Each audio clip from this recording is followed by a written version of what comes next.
Hey yo, who is that dude? Oh girl, that's just B-Eazy. Oh boy, that's just B-Eazy. Well, who is B-Eazy? Oh, you ain't know he been a pro, for show, all about the dough. He been running up them racks and still trying to get some more. He really one of them ones, his presence so pivotal. So hell yeah, he that dude, this is unequivocal. We all here to see B-Eazy.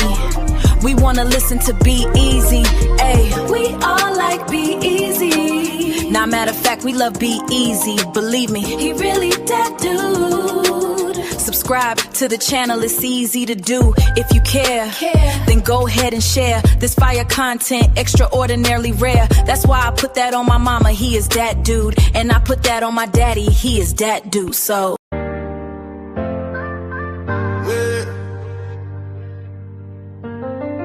B-Eazy Dat Dude. B-Eazy Dat Dude. Yeah, they know the name. Stacking up the paper, but having money ain't a thing. Standing on business, burning hotter than a flame. From the block to the ballroom, you gotta stand the rain. B-Eazy Dat Dude. Yeah, they know the name. Stacking up the paper, but having money ain't a thing. Standing on business, burning hotter than a flame. From the block to the ballroom, you gotta stand the rain. Big block engine with 26 inches on the chrome I ride. Started at the bottom, soared to the top and still on the ride. Air handshake solid, seal the deal airtight. He gave you the blueprint to grind and get your hustle right. Money in the vision, it was dirty but he washed it clean. Turned a dollar to a dream, now he living like a king. From the late nights grinding to the early bird moves. Ask around the city, he really that dude. He love how we talk it cause he walk it too. Every step calculated, everything come through. From the hood by the views, yeah, the rooftop views. He the bridge between the struggle and the good life views. Never fold under pressure, shine like a diamond in the sun. Every loss was a lesson, every win is hard won. Now the crowd chant his name when he steps in the room. B-Eazy Dat Dude, yeah, you know he's the truth.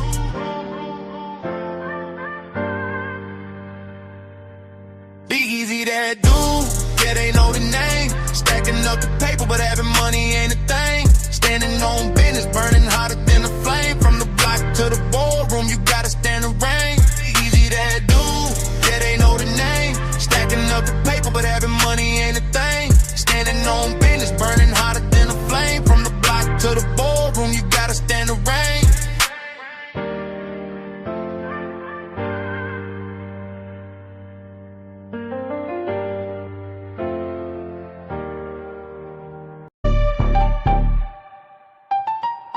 Yeah.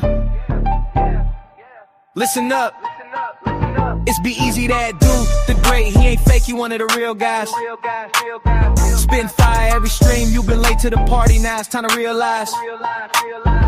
From Pittsburgh to around the world, yeah, the flow is elite. Every beat that he slide on turns into straight heat. Came up from the grind, selling box on a laptop, running up a bag, feel like he hit the jackpot. Got the luxury visions, ambition vivid, never bluff. Person's progress, persevere when the going gets tough. B-Eazy Dat Dude, got stripes in the game. Every rhyme, every line, they gon' remember the name. From the streets to the stage, the energy don't fade. Legend in the making, yeah, history's what he's laid. Mic in his hand, heart in the flow and soul on every beat. Dropping knowledge, power, bravado, his legacy complete. Hustle amplified, lyrics electrified, that's the truth. Be-Eazy Dat Dude, established with certified proof. Feel the bass, feel the vibe, let it ride through the crowd. All the words, every hook, man, he keeps making us proud. King of his lane, rising above every feud. All hail the one and only, Be-Eazy Dat Dude. Yeah. Yeah.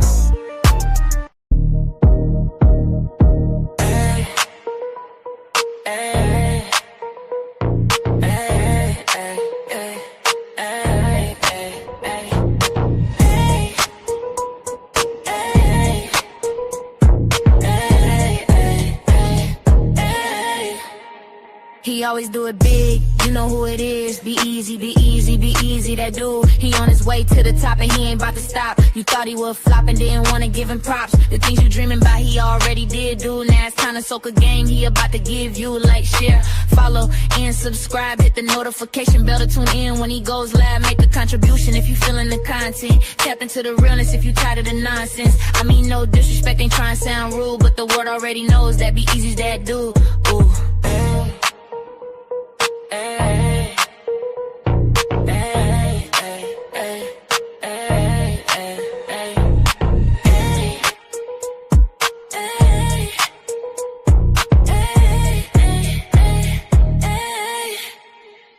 We all here to see B-Eazy. We wanna listen to B-Eazy. Ayo, who is that dude? Oh girl, that's just B-Eazy. Oh boy, that's just B-Eazy. Well, who is B-Eazy? Oh, you ain't know, he been a pro for show, all about the dough. He been running up them racks and still trying to get some more. Don't care about the fame, just trying to gain and grow. He really one of them ones, his presence so pivotal. So hell yeah, he that dude, this is unequivocal.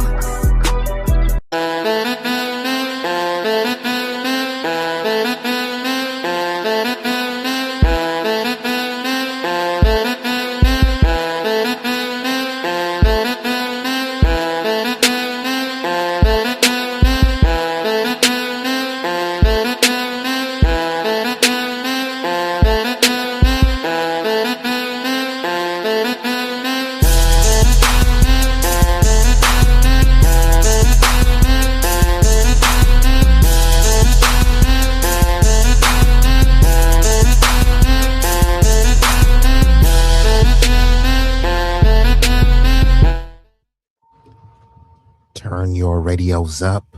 Turn your radios up. Y'all know what this is.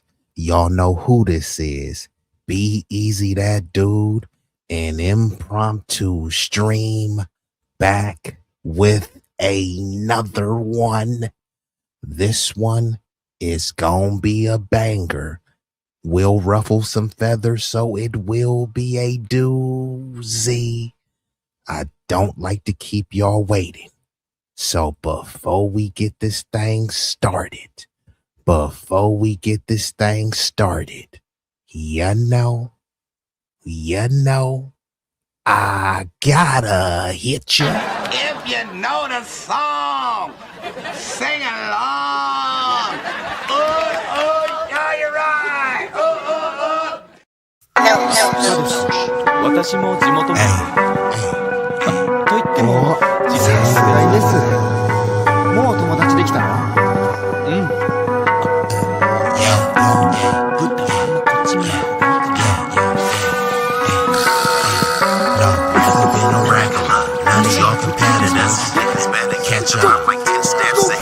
This promethazine got me leaning like a cholo in the club. I'm 20 deep. I don't be riding solo.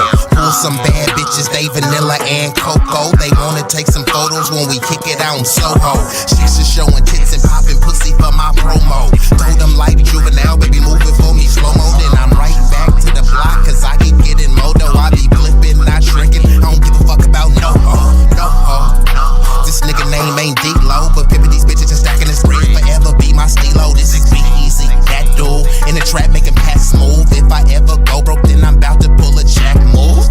Since a nigga healthy, I don't even gotta worry. With my bitch from Fiji, eating tandoori and chicken curry. That ism is really in me. My pimp game international. I design my own clothes, so I be always looking fashionable. Here's a couple facts about me that y'all didn't know. Some of y'all be getting bread, but I be getting bigger, dawg. I got bigger guns and a whole lot of bad. And we are activated. And I've already been joined by some illustrious guests, none other than Chakra King coming in. We got my brother from Nassau County, East Coast, Nassau County in the building, but where Brooklyn at? We've been joined by none other than Tay Baby. Hey, Tay Baby. and Red 6. We in this biznatch in the building. So I'm ecstatic that y'all came through. We gonna get right into this thing. Y'all seen the title, y'all seen the thumbnail, and y'all let me know if y'all have any issues hearing me or hearing the video. So the first video that I'm gonna react to is from the Honorable Tariq Nasheed. This is him having a discussion with a Boule insider, and this insider is going to expose why the Black elite are terrified of FBA. They want us to maintain being this generic African, this generic POC that other people can leech, and tether onto our cultural accomplishments and achievement without enduring the pain, the plight, and the suffering. However, they come in, tether on to the suffering and the injustice and reap the benefits from that. So we're gonna do a bit of a deep dive into that. So y'all let me know if y'all have any issues hearing me or hearing the video, and we gonna get right into it. So we're gonna expose how the Black Boule, the Black buck dancing bozos in the Boule continues to sell the community out.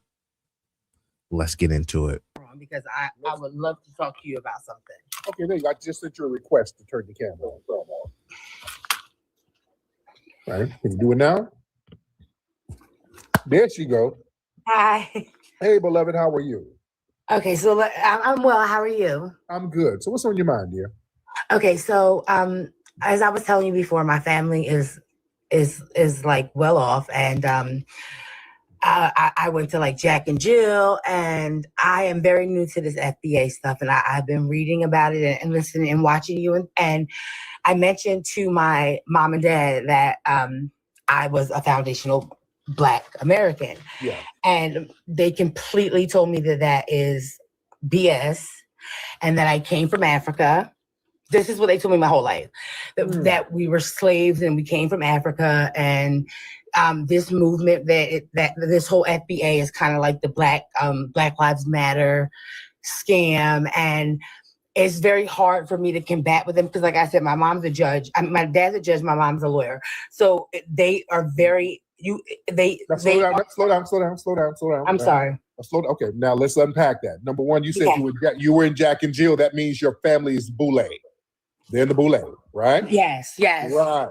All right. So that's one thing. So that means they're really clicked in with the Democrats, right? Very, very much so. Right. They like donate and everything every year. Right. And then when I was younger, we used to go to like the Democratic Party and like help out and stuff. Like right. There you go. So that the people who have a problem with our lineage, us recognizing our lineage, are foreigners and Democrat damn operatives. Those Democrat operatives, they really have an issue with us looking at our lineage because they need us to be a generic African identifying group so that we can be lumped in with all of these other people and vote as a block like that. So how do I fight them back? Like what? Like this is. I know it's not your job to educate me, and I swear I've been reading into it and stuff, but they strongly believe. And since I was a little kid, they strongly have believed and told me that we came here from Africa. Black people came from Africa, and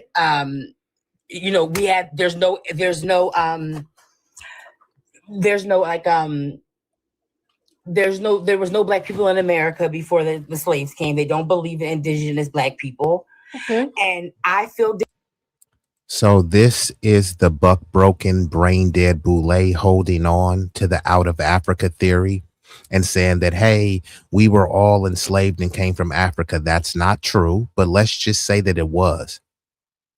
There's something called an ethnogenesis. There's not a continuity with the continent, right? So even if people were allegedly from Africa and they took people from various parts of Africa. Then they mixed in with the indigenous people and the colonial settlers. That becomes a completely different ethnic group. If you want to get technical, it's a completely different racial group, but we'll just stick with the ethnicity, right? Because people say, well, why do you have to make it about race? Well, I'm not making it about race. I'm making it about ethnicity, heritage, and specific lineage, like everyone else does. There's no such thing as one big indigenous, one big Indian, one big Native American. Seminoles are not the same as Choctaw. Choctaw is not the same as Cherokee. Cherokee is not the same as Navajo. They're all allegedly indigenous tribes, completely different. They're entitled to their intellectual and cultural sovereignty, right? The only group that they pretend as if we have no ethnic sovereignty, no intellectual sovereignty, is foundational Black Americans. We have to be this generic Black person who came from a distant land, allegedly hundreds, in some people's cases, thousands of years ago, right? So when the alleged natives came here, the first day that they allegedly populated this place, they became indigenous. So what? The place that they immigrated from or migrated from, that just gets completely erased from their cultural identity and memory bank? Okay, fine. How many years does it take for you to stop being whatever continent or country you originate from? No one could answer that, right? If they say that they allege that many of the first natives were Asiatic, right? Okay, let's just say that that was true. Well, there's no race called indigenous and there's no race called Native American, right? So what race are these people and what race were these people at that time? And when did they stop being whatever racial group or category that they represent? See, because there's this fixation where if you've been on this land 500 years or 1,000 years, you still have to trace it back to Africa, right? But the so-called native population don't have to continuously trace their lineage back to Asia, Europe, or Africa, wherever it comes from. It's just, no, they were here. No, there wasn't just one continuous phenotype of Native Americans. They all didn't look like some caricature of Geronimo. That's just what you were told. So you have to wonder why they always try to strip your American lineage and place it somewhere in Africa. They can't pinpoint anywhere in Africa, so they try to make you a generic African. They try to say that you're from a place that didn't even exist. My family is from various parts of the South before they migrated to California, right? Alabama, for instance. Alabama is older than many African nations. So while your family was bleeding, fighting, and dying for Alabama or Louisiana or Texas or something, they want you to be convinced that you're from Sudan. They have new countries popping up every day. Sudan turns into South Sudan, right? And it's, Ethiopia, Eritrea is like, I'm not Ethiopian anymore. We're Eritrea, right? But it's all the same land, the same people. But go try telling them that they're the same people. But when it comes to Americans, suddenly we're all the same. If you have a little bit of melanin, then yep, you're a Negro too. Everyone has melanin, even white people. Now they have lower levels of melanin, but they still have melanin nonetheless. So just because you have a particular tinge of melanin doesn't mean that you're Black, and it definitely doesn't mean that you're foundational Black American. You can't immigrate into a lineage. Right now, if I go to Japan and have a bunch of kids, right, they're still going to consider me Gaijin. I'll be a Japanese citizen, but they won't consider me truly Japanese. They'll consider me a foundational Black American living in Japan. Will they treat me courteously in most cases? Yes. But I'm still considered a foreigner, Gaijin, outsider. You can't immigrate into a lineage. If I, as a Black man, go to Nigeria, or let's just say I go to the UK, I can't immigrate into being a black Brit. I won't start suddenly talking like Cheerio. Would you like a spot of tea? No, I'm still going to have my foundational Black American vernacular because that's what I am no matter where I am. So this obsession with trying to make us generic Africans, many of the older generation have tolerated. This new generation going forward is saying, no, we're standing on ethnic and lineage business. There would be no USA without FBA. And we've been joined by an illustrious guest, the Big C, the illest Israelite, stepping on 2 feet, Travion in building. Let's get back into it. Differently. I definitely do, but it's Foreigners and Democrat damn operatives. Those Democrat operatives, they really have an issue with us looking at our lineage because they need us to be a generic African identifying group so that we can be lumped in with all of these other people and vote as a block like that. So how do I fight them back? Like what? Like this is. I know it's not your job to educate me, and I swear I'm looking. I've been reading into it and stuff, but they strongly believe. And since I was a little kid, they strongly have believed and told me that we came here from Africa. Black people came from Africa, and you know we had.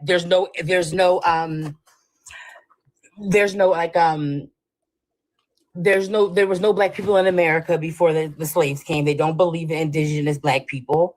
And I feel differently. I definitely do, but it's very hard to talk to them. And then my sister, I have a sister as well. She's younger than me. She's a chemist. And she's just like, biologically, it doesn't make sense. So they're all like against me, but I really feel your message. I really feel when I hear it, I really think that. And then when they try to do the whole biological thing, what are you saying? The biological, it doesn't make sense. Once again, even if we all came from the motherland, which is not my motherland is America right here, right? Even if we hypothetically all came here, first of all, we didn't come here in this hypothetical situation, right? If we all came here and we were trafficked, kidnapped, forcibly transported, right? And then once we got onto this land, there was an ethnogenesis. We became a completely different ethnic group based on the admixture, based on the people that were already here. The indigenous people, you can say they weren't African because not every Negro is African. There were melanated Negroid people all over the planet. They just weren't classified as African. There's a bunch of Negroid Asiatic people who weren't classified as African. You can say that they came from Africa, they weren't classified as African. Even when many people do their genealogy, the word Africa won't come up a lot. Africa is a fairly new term, a modern term. Always ask people this: what was America called before America, right? And why don't people say they're native to that place rather than America? Right? What was Africa called before it was called Africa? Why don't people say they're indigenous to that place rather than Africa? Right? So all of these terms are fairly modern. Just because you've known them all your life, you think that they've always been there for thousands of years. But this country, America alone, is only 250 years old, right? Human civilization has been around for millions and millions, and some people say billions of years, right? So the millions of years ago, there was no Africa. Millions of years ago, there was no white European, none of that, right? So we're operating still in archaic thinking in modern times. So there's this obsession to try to, man, y'all African, African. But people know that white people and Caucasian people are European, right? But there's no obsession to just keep fixating on how European they are, right? When you look at the heritage Americans and the MAGA maniacs and morons, there's not a fixation to say, y'all claiming America, but y'all really European, though, right? All of the Latinos that come over here and say, I will vote for Donald Trump, many of them speak English with a very, very thick accent, right? There's no fixation to say, yeah, y'all are American, but y'all really come from this place.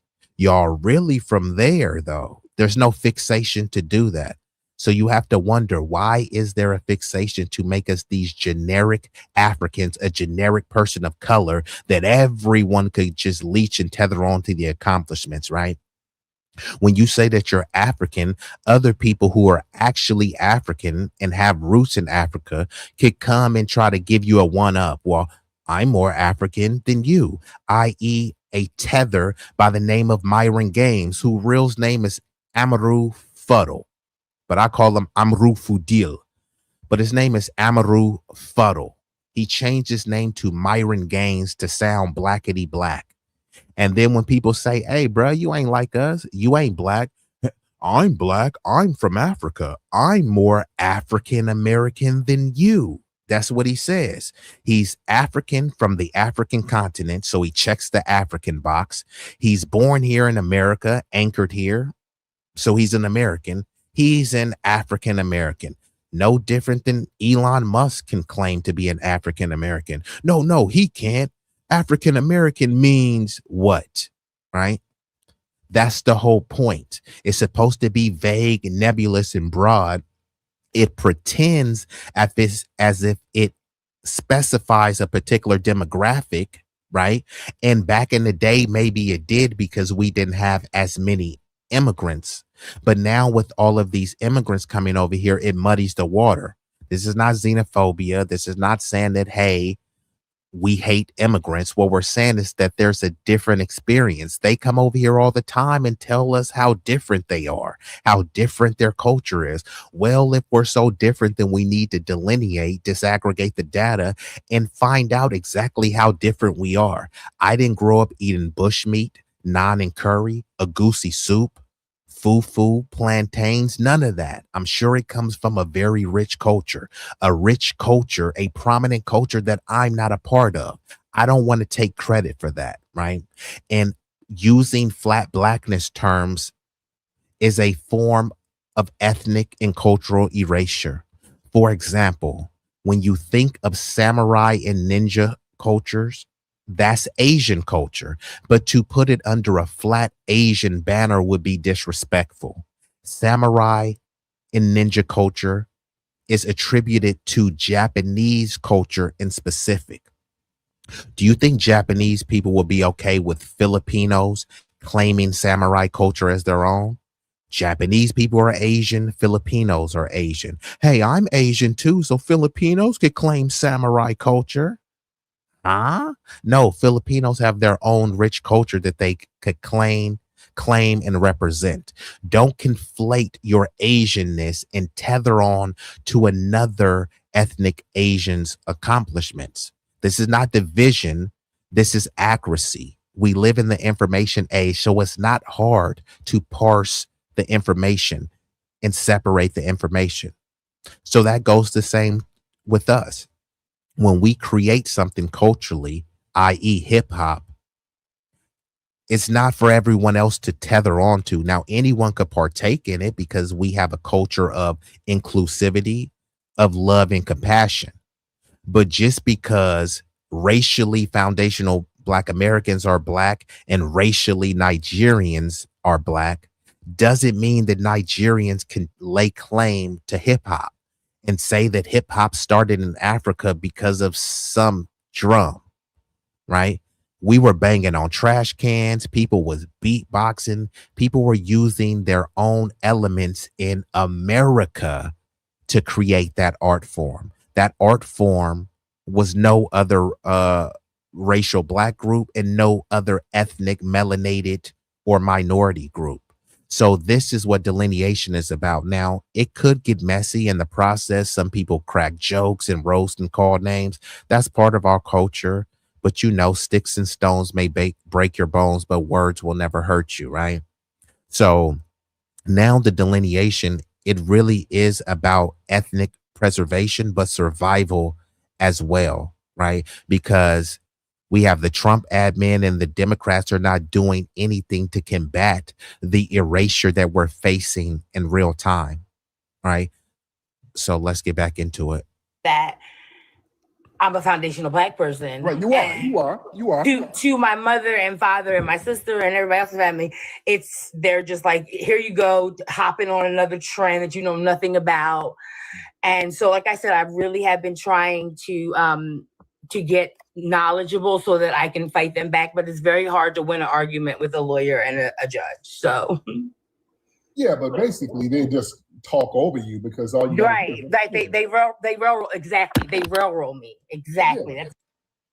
So Roger Meadow says the best argument she can use is if her and her parents went to Africa, they tell them in a heartbeat, you are not African. And if a tribe doesn't claim you, then you are not African. Yeah, they claim a lot of the W people that come over there, the Lily Whites and the Ivories, they claim them.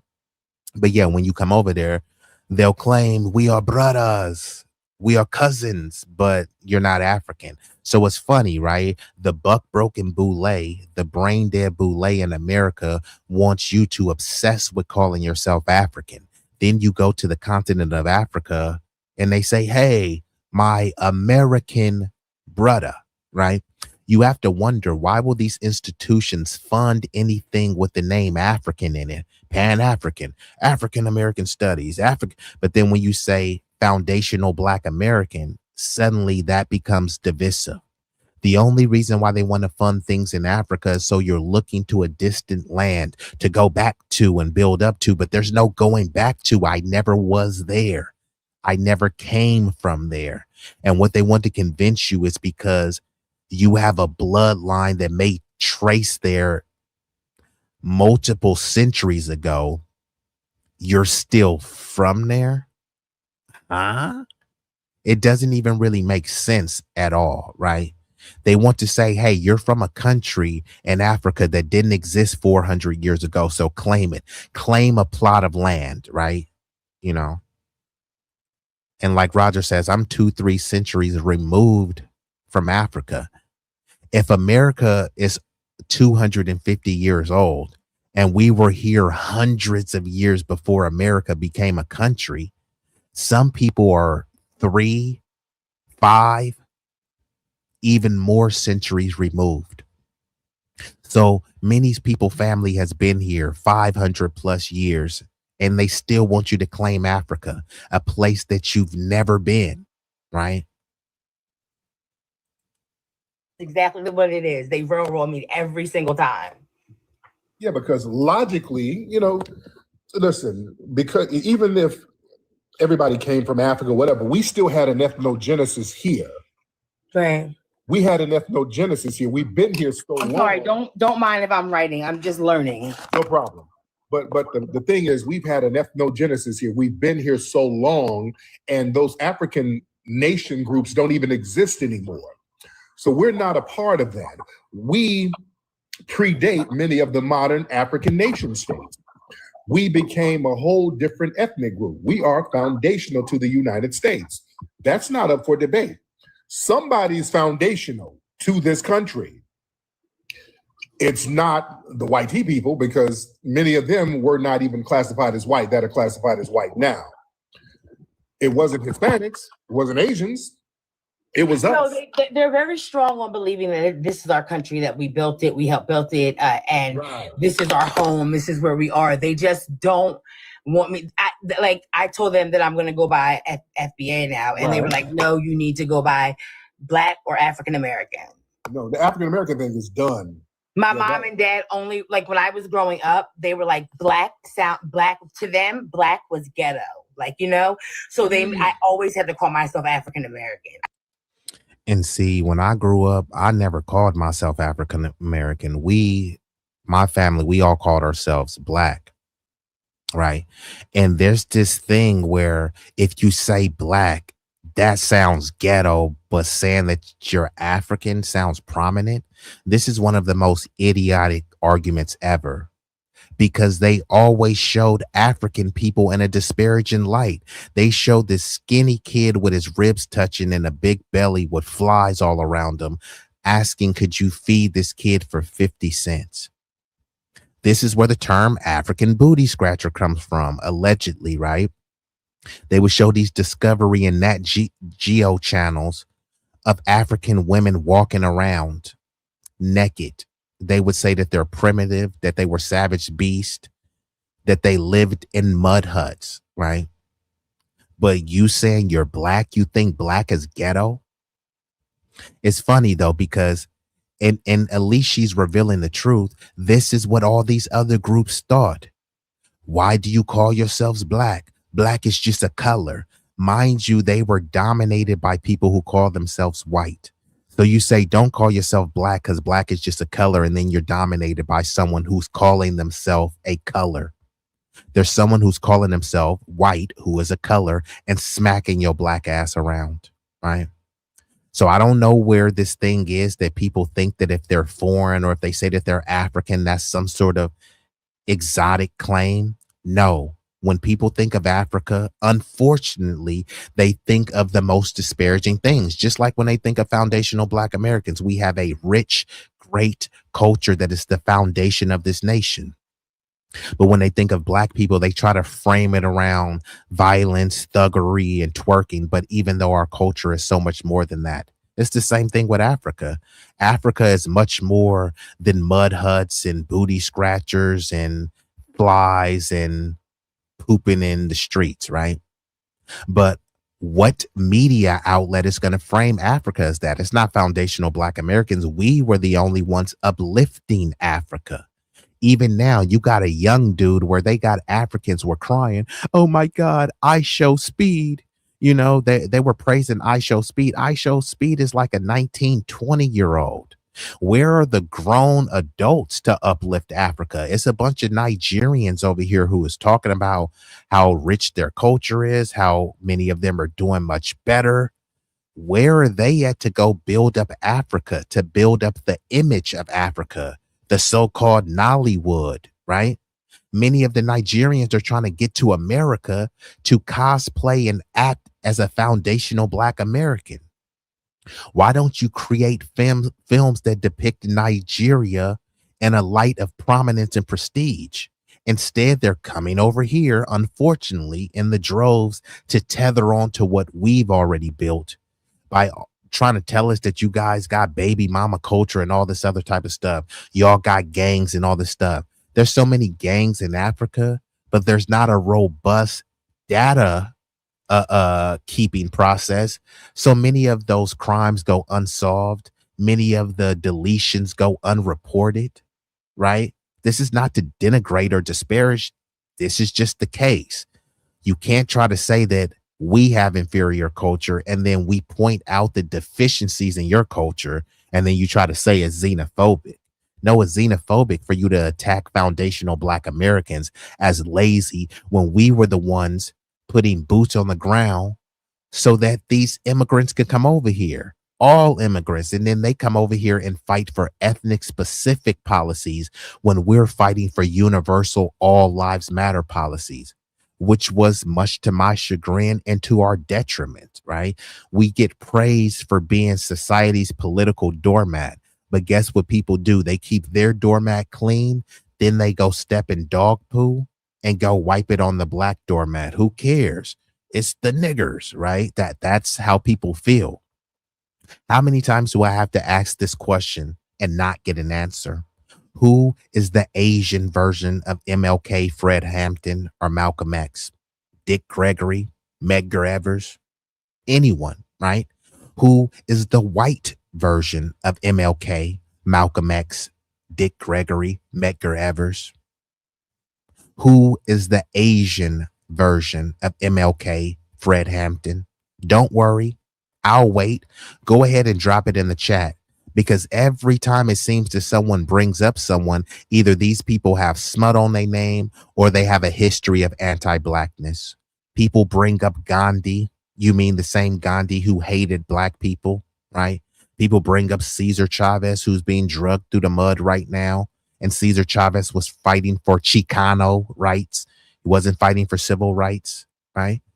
Just name any other people. This is why every time they want to quote a civil rights leader, it's always a black person. Why is that? If these people were so pivotal to the civil rights generation, then quote some of the people that they said. But everyone they quote seems to be black. I could never say black. Serious dictation was driving me crazy, so I switched to whisper flow. Many of them were not even classified as white that are classified as white now. It wasn't Hispanics, it wasn't Asians. It was us. No, they're very strong on believing that this is our country, that we built it, we helped build it, and this is our home, this is where we are. They just don't want me. I told them that I'm going to go by FBA now, and they were like, no, you need to. So this is weird. They'll agree that we built it, that this is our home, but you got to claim Africa. If this is our home, why the fuck would I be claiming Africa, right? Just like, but nobody is pushing to Europeans that Europe is your home. It's a bunch of people that show more love to Ireland than America. America is not Ireland, but people aren't pushing for them to go back to Ireland and say, hey, never forget your homeland, right? These people actually know where they're from, and they immigrated from a place. They were failing, and I'm just using Ireland in specific. There was a potato famine. They were failing, so they came here to seek a better life because an opportunity had already been laid out by the foundational people here, right? There was no place that we can go back to. They're saying that, hey, you're African. Africa is a continent. So what? They just say, oh, well, you can go back to Africa. What part of Africa? Then they try to just presume and assume, well, West Africa. Well, there's multiple countries in West Africa. Then they just start saying, oh, well, you need to take a DNA test, but those DNA tests are not accurate, right? What purpose do those DNA tests really even serve? You know what I mean? Most of the times it's just a money grab, and there's a lot of scam and corruption with those DNA, right? I've seen people that they were swabbing iguanas and pets, and then they swabbed an iguana and the iguana came back like 80% Nigerian, right? So there are a lot of flaws in those DNA tests. It's definitely not a panacea, but most history, especially when you're dealing with, like, let's just say the so-called indigenous people, most of their history is not documented. It's oral history. It's trust me, bro, history. And I'm not saying it's not true, because that's how history was passed on historically. Even if you look at the Bible, all of these parables are a lot of trust me, bro parables, right? And many people do. They say, oh, well, it's in the good book, so I trust them. You know what I mean? But that's really not proof. You know what I mean? That's not evidence. It's just something that you believe in, right? For centuries, people have believed that Christopher Columbus discovered America, when just theoretically, allegedly, reportedly, there's no way that it even sounds true. He comes here. He had a diary saying that he's seen a bunch of people, a bunch of dark-skinned people. This is what Christopher Columbus said. Christopher Columbus never stepped foot in what's considered present day USA, right? So how did he discover America again? But you're just supposed to go with it. You tell a lie long enough, it becomes the truth. You're African, you're African, you're African, you're African, you're African, you're African. You tell a lie long enough, it becomes the truth, right? And, you know, how long does it take for a new ethnic group or a new racial group to form? At the low end, 2 generations. At a moderate end, 3 to 4 generations. A solid changing 5+ generations. It's going to be a completely admixture phenotype.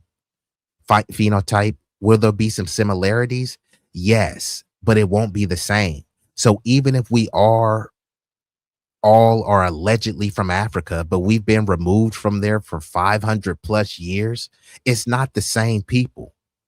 This is the whole trope where people, people will say we was kings and shit. It's like, bro, why do you want me to claim ancient Egypt or ancient Kemet? You know what I mean? Why do you want me to claim Mansa Musa? Shout out to Mansa Musa. Shout out to the Black Arabs. Shout out to the original inhabitants of all parts of Africa. Salute to them. That's a different lineage, a different culture. Well, y'all all African. If we ain't doing the flat blackness, we not doing the flat African. Everyone has some level of African ancestry.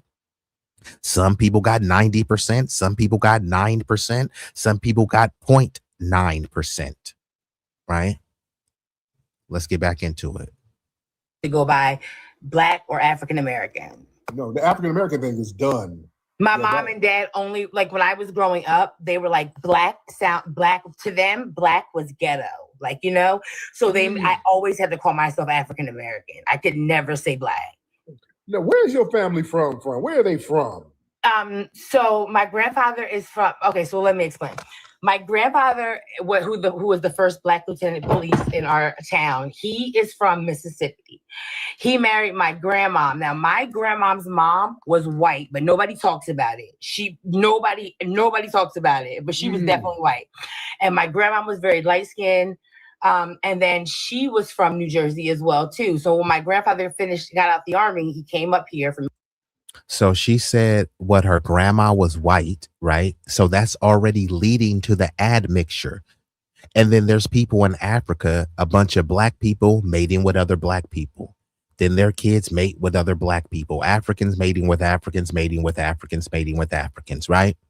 But in our case, there's enslaved Black people. There were free Black people. There were indigenous melanated people, and they were Lily W European people.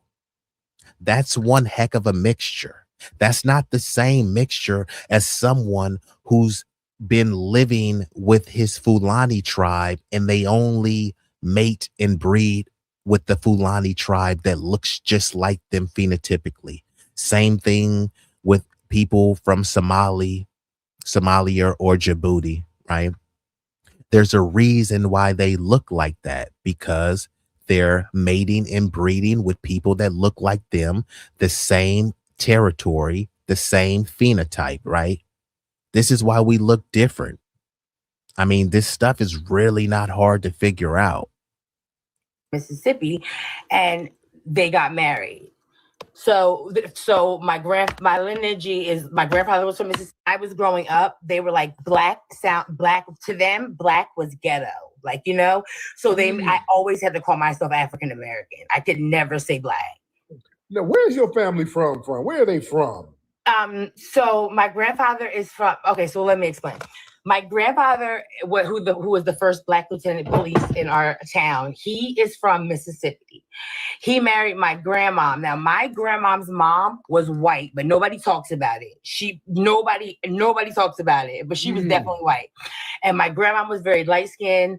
And then she was from New Jersey as well, too. So when my grandfather got out the army, he came up here from Mississippi, and they got married.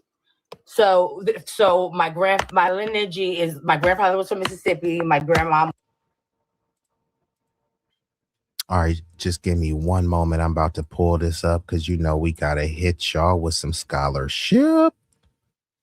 Okay, could y'all see the screen? Hold on, let me pull these down right here. Now, race is considered to be a social construct, not a biological reality. So this response is presuming that race is a social construct, right? So the formation of a distinct gene pool, right? And this is when ancestries mix. So it showed you over here with an ethnogenesis, which is a new ethnic identity, cultural, linguistic, and social identity that happens after hundreds to thousands of years. Some of us do have lineage that can trace back to thousands of years. I don't think no one even needs to go back that far. Hundreds of years is enough, right? And every foundational Black American has lineage that traces to this country for hundreds of years. This country is only 250 years old, but hundreds of years prior to the formation of this country, we were here, as in all of the documentation, all of the explorers. Now, they may not have called us exactly foundational Black Americans, but they did say Black, swarthy, Moorish, all of these other adjectives that mean Black or translate into Black, right? So, yeah, we've been here multiple centuries. A new ethnic group was formed, creating a new ethnic identity, and that's what an ethnogenesis is. There was a mixture of ancestors, right? Mixing with European ancestors, mixing with indigenous ancestors, freedmen, and enslaved people. That is the amalgamation that creates a foundational Black American. That's not the same amalgamation that a Somali person is going to have, right? It's different, right? There may be similarities somewhere down the line, but we're not the same. All right, so let me go ahead and pull the video back up. I was from New Jersey. Okay, got it. And they were descendants of slaves here in America. Yes. Any immigrants in the family? Anybody immigrants? No, we have, and that's one of the things I tried to say to them. We absolutely have no African people in our family or anything like that. I mean, some like my cousin married out, like, you know, different people, like, you know, we have a Korean woman that my cousin married, but there's no African people ever. And like, and this is the thing, they keep trying to say, you're African, you're African. But see, who are your African cousins? Like, seriously, bro. They say we are brothers. Okay, who is your brother from Africa? We are cousins. Okay, name a cousin from Africa.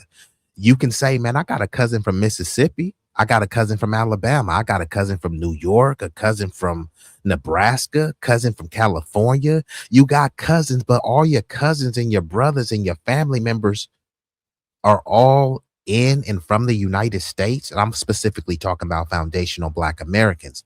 There's many people from Senegal and Nigeria and Haiti that have people back home, right? Back home. Our home is here. This is my homeland, which is why everything, my entire existence, my entire ancestral existence is rooted in this land. This is just documented facts, even though it's true, even though it's irrefutable.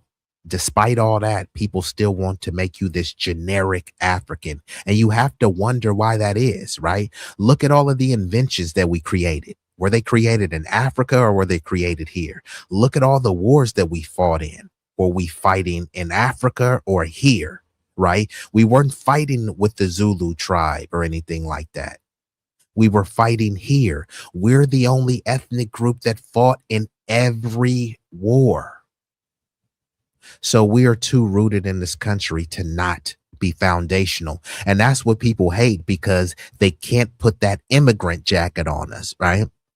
And now once we drop the African American term, people can't tether on to foundational Black American. A Nigerian, a Senegalese person, someone from Sudan, you can't tether on to being foundational Black American. You can tether on to being African American, which is why someone like a Nigerian British person, Cynthia Erivo, who said disparaging things about foundational Black Americans, she can come over here, immigrate, and say, hey, I'm African American, just like you. No, you're not just like me. I'm not saying I'm better than you simply because I have a different lineage, but we're not the same. To pretend that we are is disrespectful and very demeaning to what our ancestors fought, built, and established here.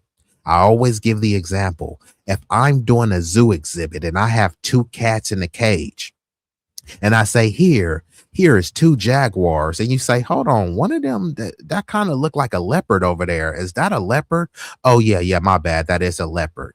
Why did you say it was 2 jaguars then? Well, they're both cats. Yeah, they're both cats, but a jaguar is not a leopard. Just because a jaguar looks like a leopard, it doesn't mean that it is a leopard. A crocodile looks like an alligator. A crocodile is not an alligator. A grapefruit looks like an orange.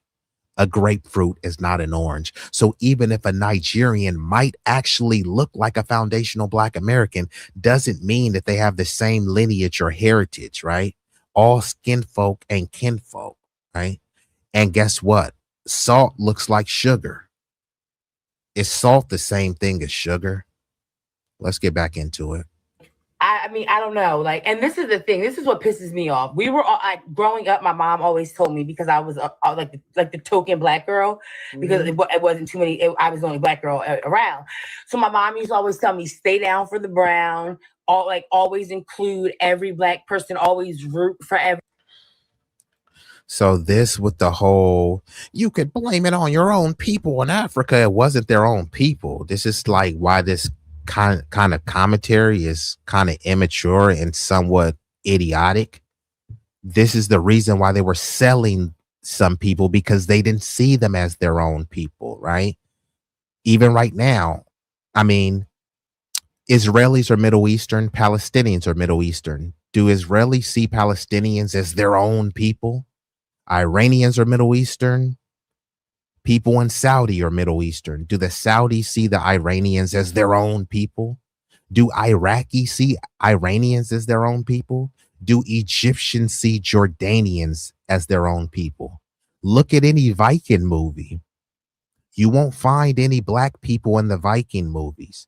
It's a bunch of white Vikings going in, pillaging, plundering, raping other white nations. They were stealing from their own people. Okay, right? And this really doesn't even matter, because no one was forced to buy slaves, right? Even if these were their own people, right? They weren't forced to participate in the slave trade. So this doesn't absolve, I'm for doling out total blame, right? Blame all parties involved. It was a RICO, round them all up. But we can't pretend as if someone was forced to participate in the slave trade. Yeah, no one is saying that it's not a fact, but I don't really get why you're bringing this up. Like, this is a bit of a kind of low IQ comment. It's like, okay, you're like, the sky is blue. Okay. Newsflash, bucko. Everyone knows that. Now, there were Black people, but there were the leaders. There were plenty Black people that didn't own slaves, so they didn't have the agency to sell anyone. Just like what a bunch of white people try to say, only 2% of white people own slaves, right? Isn't that what they try to say? No one knows the percentage of which one of these African chiefs owned slaves. The majority of Africans didn't own slaves. But either way, there was no one forced to buy slaves. So Timothy, it seems like, you are part of the Lily W community. No one in your ancestral lineage was forced to buy a slave. They chose to. And he says, why do I hold a grudge against white people? Because of the slavery time. Why? It didn't happen to you. It happened to them. No one is holding a grudge against white people. But then again, even if I was holding a grudge and you didn't enslave anyone, why are you that triggered? Are you that emotionally fragile? Right? And it happened to my ancestors. And Focus says 40% of Jews own slaves. Hey, that may be true. You know what I mean? I'm not a person that says, that tries to absolve anyone. This is the only thing that I don't like when people say 40% of Jews. There's no race called Jew. There's no race called Jewish. So what race were those people? Yeah, you're telling me ethnically and religiously there were Jews. And most of those slave ships had Christian names, not Jewish names. When people were lynched, there was a lot of people coming from a Christian church and lynching Black people. Wasn't a bunch of people coming from synagogues and lynching black people. So everyone should get the blame, right? The Africans in Africa who sold slaves, give them some blame. But there weren't these sweet, innocent angel Europeans going there, right? They went to go purchase human beings for chattel property, right? They could get a blame too.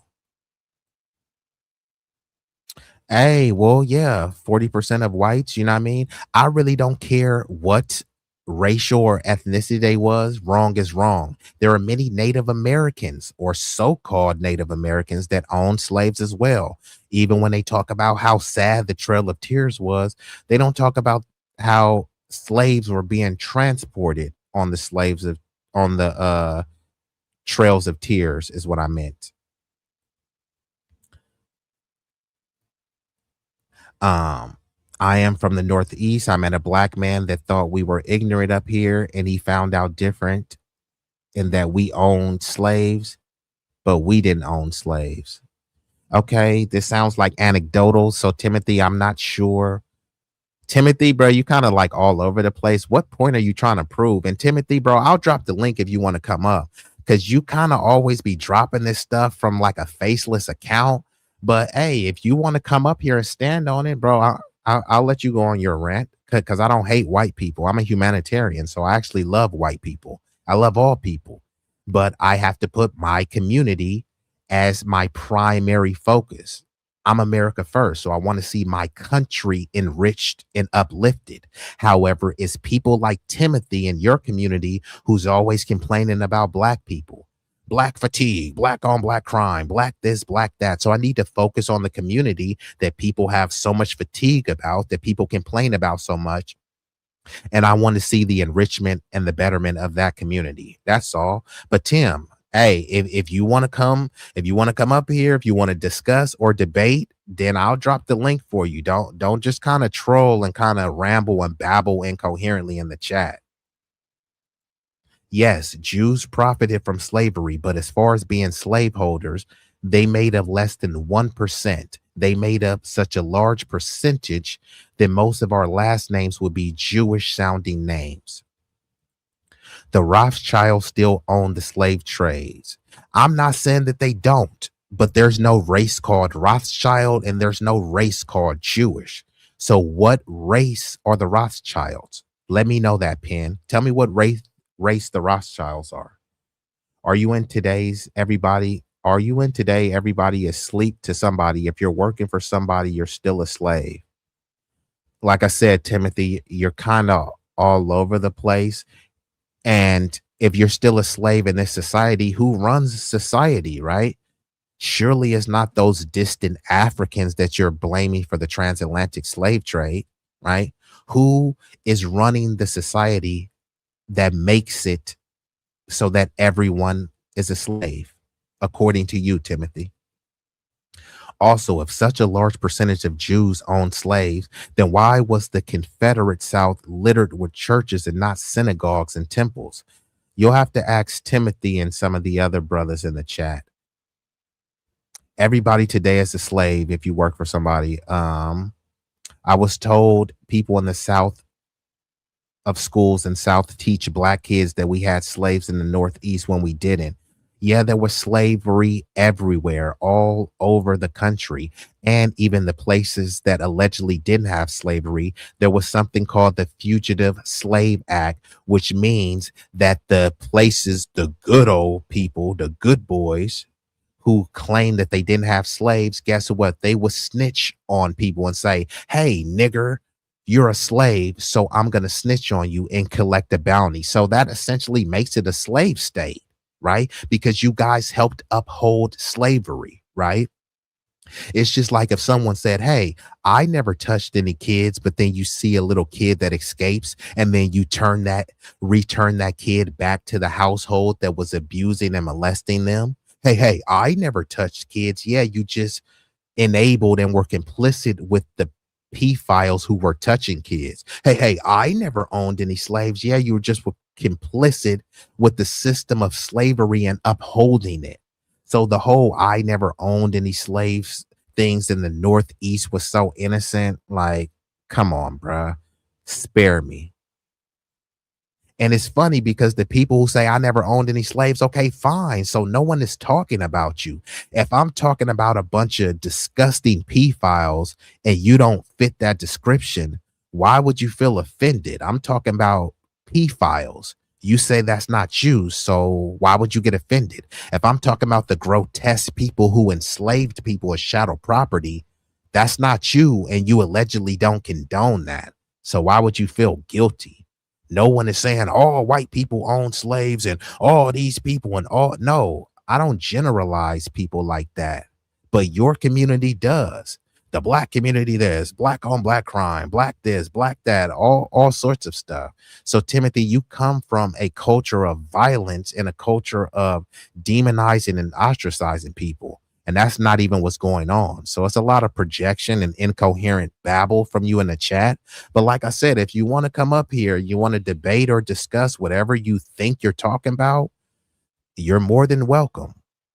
And I'm going to get into the video because, you know, it's a lot of chats coming in, and I'll let y'all handle that in the chat because I do have some other topics to get into. Every black person, but these Africans are mean. They're from Mississippi and they got married. So my lineage is, my grandfather was from Mississippi, my grandmom was from New Jersey. Okay, got it. And they were descendants of slaves here in America. Yes. Any immigrants in the family? Anybody immigrants? No, we have, and that's one of the things I tried to say to them. We absolutely have no African people in our family or anything like that. I mean, my cousin. Focus says, I'm not saying whites shouldn't be punished for slavery. I don't like people minimizing Jewish supremacy. I want to go after the CEO and their white collaborators. Yeah, I mean, I concur with this. My whole thing is that many people who have a platform, right? The largest like white platforms, they're always blaming black people. BLM and George Floyd. George Floyd has been dead for how long? Do many of these major platforms blame it's the Jew? Do they really blame them, or are they blaming George Floyd and black people? They'll blame one crusty, musty, dusty nigga in Chicago who did some crime and got locked up. Okay, now he's being held accountable by the justice system, but somehow they want the black community to answer for him. How am I going to answer for someone who's already been punished, who's already been held accountable? Who's being accountable? If these alleged J people, right, the J supremacy mafia, if they're allegedly running amok, who really has the infrastructural power to contend with them? Surely it would be the dominant society, right? What do people always say? Black people are allegedly 13% of the population. They give all sorts of tropes. You guys are sub-Saharan Africans with a low IQ. You don't have any power. You don't organize. Okay, fine. Let's just say that I take all of those things at face value.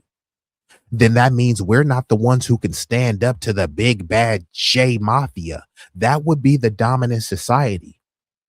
What prominent white people are talking about delineation from Jews? Is Tucker Carlson saying that? He'll blame Israel, but he won't say that Jews are not white. He won't say that Jews are a completely different racial group. So if white people aren't willing to delineate from Jewish people, everyone else has to call them what they are legally, socially, and racially classified as, which is white, right? And if you're going to point out that, yes, they're white, but they happen to be Jewish, then it needs to be the prominent figures. Is Tim Pool talking about this? Is Benny Johnson talk about this? And I'm specifically naming a bunch of the bigots who have a large white MAGA moron base, right? Is Nick Fuentes talking about this? No, Nick Fuentes blames it's the Jews in Israel. You see, these people blame Israel. But what about the American Jews? 92% of American Jews identify as racially white. I'll pull it up if I have to, because people like Timothy don't understand this. There's no gun to their head forcing them to identify as white. Bernie Sanders, Is anyone in the chat think that Bernie Sanders is not a white dude? He's Jewish. Yeah, he's a white dude. Jake Tapper. Is Jake Tapper not white? Is Jon Stewart not white? Is Dave Smith? Is he not a white dude? Like, what are we really talking about here? I think that they should be called out more, but it should be the people in the dominant society. People love Joe Rogan, right? Which I don't know why. The dude is not smart. He asks some basic questions. I really don't see the value in his content. But why is Joe Rogan not bringing this stuff up? Joe Rogan will ask these little juvenile questions as if he's trying to understand. But why won't Joe Rogan delineate and say, hey, Jews are not white? If he's saying that if he won't say that they're not white, then that means that they are white. So what are we really talking about here, right? Married out, like, different people, like, we have a Korean woman that my cousin married, but there's no African people ever. And like, I mean, I don't know, like, and this is the thing, this is what pisses me off. We were all, growing up, my mom always told me, because I was like the token black girl, because it wasn't too many, I was the only black girl around. So my mom used to always tell me, stay down for the brown, always include every black person, always root for every black person. But these Africans are mean. They are mean. They are nasty. They have a nasty attitude. I don't want to stay down with them. And let me tell you something, that Boule class, a lot of them, your parents, they come from that gatekeeper class where, they get elevated positions. And man, since I got time today, I mean, I guess I got to cook, because we got some, man, I don't know, Pingu. I really don't know why you're lying. I really don't know why you're lying. I don't know if you're a girl, a guy, but Pingu is lying in the chat. So we have to pull this up in real time. So Pingu says, I feel sorry for Americans. You guys have so much conversation about race, but it goes nowhere. If it goes nowhere, then why are you here whining about a conversation allegedly about race? And this is just one conversation of many. But anyways, he says, I'm Asian Australian. Did you know that the Aboriginal people, who were dark melanated people, were slaughtered and genocided in Australia? But I guess you wouldn't want to talk about that because it's too much conversation about race. Who wants to talk about the indigenous population of Australia being slaughtered so that Asians like you can go there and say, why do you have to talk about race, right? But you study a lot of geopolitics, which this makes it even more pathetic. You study geopolitics, but you don't want to make it about race. Geopolitics is all about race and colonialism. What else did you think it was? And as you can see, Pingu, Counter-Strike, is lying. I don't know why you're lying and what the motivation is for you lying, but you are lying. You're either lying, incompetent, or ignorant. And I don't think, as an Asian Australian, I'm a stereotype you. As an Asian Australian, I don't think that you're dumb. So if you're not dumb, are you just naive or lying? He says he's from Australia, so he or she is from Australia. Let's see what's going on in Australia. Racial issues in Australia today, not yesterday, today, remain significant and multifaceted, with indigenous communities, migrants, and religious minorities reporting persistent discrimination. Y'all know what persistent means, right? But you got Pingu in the chat lying. Australia is fine. I'm Asian, and we don't talk about race here. Okay. There has been rise in hate incidents, but he said don't talk about race. There's been systemic inequities, but hey, don't talk about race. Recent data in human rights reports shows that racism is not only ongoing, but increasing in several areas. And here you got Pingu, pompous Pingu in the chat saying, why do you talk about race so much? And then in his homeland, or the place that he immigrated to, wherever he fled from, They're showing that racism is still pervasive today and increasing in several areas, including education, policing, and public discourse. And here you got an Australian Asian saying, I feel sorry for Americans. I feel sorry for your mother, right? Is that's pretty much what you sound like, right? Bro, were you the dude in Menace to Society?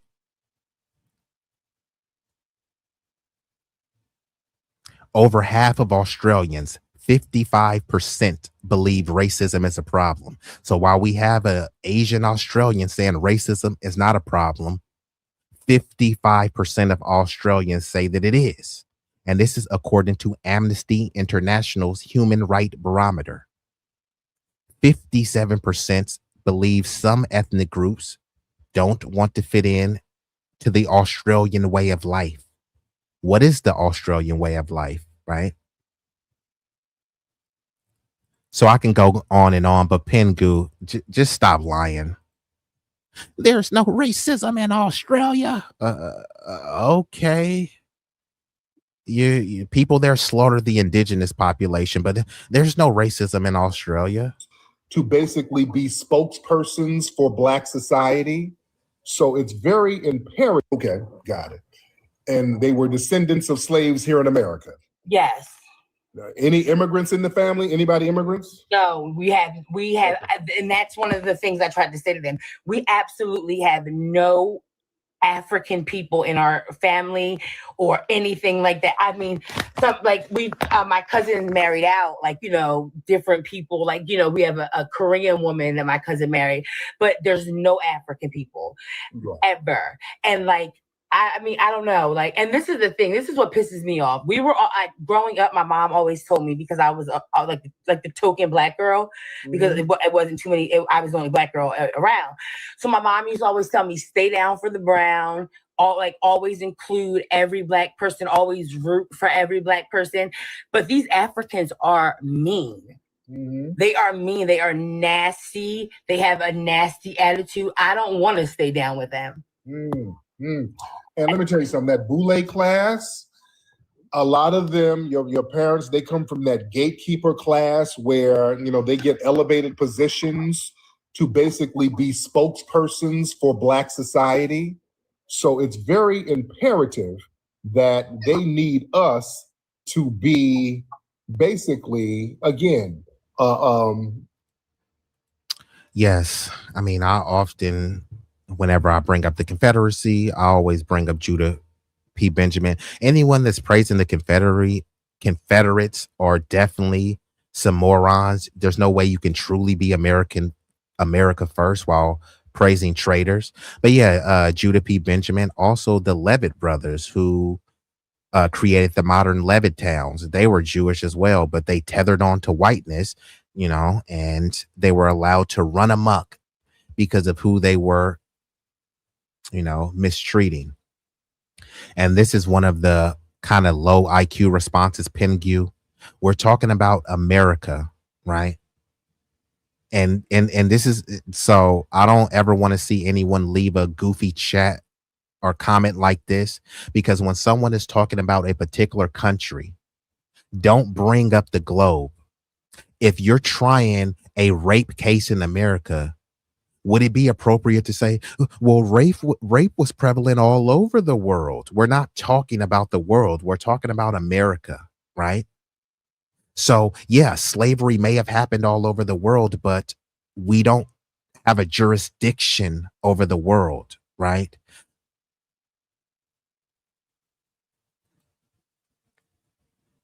So, Timothy, like I said, bro, you're just kind of whining in the chat. If you want to come up, I can debunk you in real time, but I just don't think that you're prepared or formidable enough. And why are you so angry, bruh? Like, nobody said that you own slaves, Timothy. Nobody even said that all white people are racist, but you are kind of coming off with like that you got like a little inner bigot in you. Like what's up with you, Timothy? Like, calm down, bruh. Nobody called you a name, nobody disrespected you, but you're like super triggered Timothy. Like, calm down, bruh. Go drink a mayo milkshake and stick it in the corner. All right, let's get back into it. an undefined monolith so that everybody can kind of latch on to all of the achievements of foundational Black Americans. There's a very interesting dynamic with that Boule class. Yeah. And a lot of them, they feel like they lose control when we start defining ourselves outside of their framework. There's millions of people who identify now as foundational Black Americans. So we're stepping outside of that vague Black label. And I identify myself like that, but my family thinks it's a joke. But I definitely, if someone, like now, if I don't say I'm Black, I don't say I'm African American, I say I'm a foundational Black. Mm-hmm. And they just feel like I sound uneducated, and I'm very educated. I have a degree in communications. Focus, I'm all for... You said if we continue to defend Israelis, that will never happen. Hey, I'm all for turning off the well. Look, they say how much, and I may have to be careful because my channel, I don't even have 1,000 subs, and help your boy. Even if you, even Pingu, shout out to Pingu, shout out to Timothy. Even if y'all want to hate stream and hate watch me, I'm going to give y'all a lot of content to hate on and to go back and forth with and to present your contrarian views. But I am trying to reach 1,000 subs, but someone told me my channel was shadow banned. So, you know, I'm trying to be careful with what I say, but at the same time, I'm not also trying to censor myself. So anytime you talk about, you know, the chosen group in that chosen country, you know what I mean, with the Star of David, suddenly your content gets suppressed somehow, you know what I mean? Also, when you talk about the Israel-Iran conflict, you can't even call it a WAR because then you get suppressed in the algorithm that way, at least channels like mine. You can say it on CNN or any of these corporate channels. So if I get a little bit creative and colorful with my language, you know, just let me know. I'm sure y'all will pick up what I'm saying. But yeah, I definitely don't want to keep sending billions and billions over to a foreign nation. This can be used to build up not only foundational Black American towns, any impoverished, podunk, non-Black town, Appalachia. I'm America first. So I'm not just here. Let's enrich and enfranchise the Black community who's been demonized, ostracized, and disenfranchised. No, I want to enrich the entire country. I truly want to make America great, right? But it's hard to do that if we just keep finding foreign conflicts to devote time, money, effort, and resources to. When they put boots on the ground, it's not going to be Barron Trump and his offspring. Elon Musk, who loves to say, we need more white babies. That's what Elon Musk says. Do you think any of Elon Musk white babies are going to go fight in any of these pointless wars? I don't want to see a bunch of young men of any racial or ethnic background or creed fighting these pointless wars, especially on behalf of this special chosen country that bears the Star of David, right? Why the flip should my American brothers and sisters go over there and die for some conflict that has nothing to do with us? Iran is not the big bad boogeyman that lunatics like Lindsey Graham has painted them to be. They're the leaders of state-sponsored terrorism. Is Iran currently presiding over a genocide? No, that would be Bibi Satan Yahoo. He's over here slaughtering disproportionately women and children, saying that they were being used as human shields, right? They're worried about one dude in Oakland selling an eighth of weed. That's considered Black culture. But meanwhile, them dropping a bomb on a little girl's school, unaliving hundreds of little girls. Whose culture is that? Who raised the people to be so violent and barbaric that they would kill a bunch of little girls and say, oops, my bad. You know, that's what just happens in war. Collateral damage. You know what I mean? Whose culture is this? We got no business over there in the Middle East. We shouldn't be the world's police. We need to be investing those billions and billions into the American society. And they, I'm sorry. Okay, so Melanie, for some reason it just gave me a message. It's saying remove you. I don't know why it's doing that. Mel, yeah, it just gave me a message saying remove you. Mel, I don't know why it did that. Did she say something? I don't know. It just gave me a message like, yeah, remove her. I don't know. Did she say something? Somebody said it was the wig. Stop. Okay. Yeah, I don't know what that. And I got to give a shout out to the big block boat rider, Big Rig Slaps, and the 504 boy, Wode, New Orleans, in the building. So that was that. I'm going to go ahead and get ready to transition. But yes, and actually before I do that, let me bring up why delineation is so important and imperative, right? So let me make this a little bit bigger for y'all. Oops, hold up. That's the wrong screen. Give me one moment. Here it goes right here. Okay. Now let's get into this. Hold on. Let me pull this down real quick and I'll get back to the chat. Oh, damn. Pingu says the Jays got y'all in Australia too. Damn it. Damn, Pingu. You know what, Pingu? Maybe I was a little too hard on you. You know what I mean? Pingu was just over there trying to fight off the J Mafia. I respect it, Pingu. Salute to you, Pingu. Much respect. And it's all love, man. Even if I'm going back and forth, this is all competitive banter. I'm not taking any of it serious. You know what I mean? This is a serious discussion. I'm not taking anything that you said serious. I didn't think you were disrespectful or anything. So shout out to Pingu. I can get a little bit colorful and impassioned with my speech. But yeah, you know, I didn't block you or get you up out of here. So you all good, Pingu. I actually appreciate people giving contrarian views, even if you troll, as long as you're not disrespectful, it's all good. But let me just break down a little bit of this, right? And this is why flat blackness is dead, right? Most people understand black as a race, but race is a very wide category. It groups people by physical traits, not by history.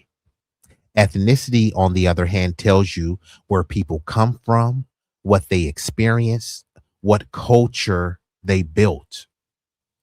Foundational Black Americans, FBA, has a specific ethnic history tied to U.S. chattel slavery, Jim Crow laws, redlining and systemic exclusion, a unique culture created under those conditions. You can't immigrate into a lineage and say, hey, I'm black, you black, so suddenly I immigrated into your lineage going through Jim Crow, redlining, U.S. chattel slavery. No one is saying that this lineage is better or worse. I'm saying it is what it is. We can't rewrite the history into something that's more favorable or advantageous to our narrative. The narrative is what it is. And we're not crafting a narrative. We're combating the narratives and framing the discussion around the truth, not around perception and feelings, right?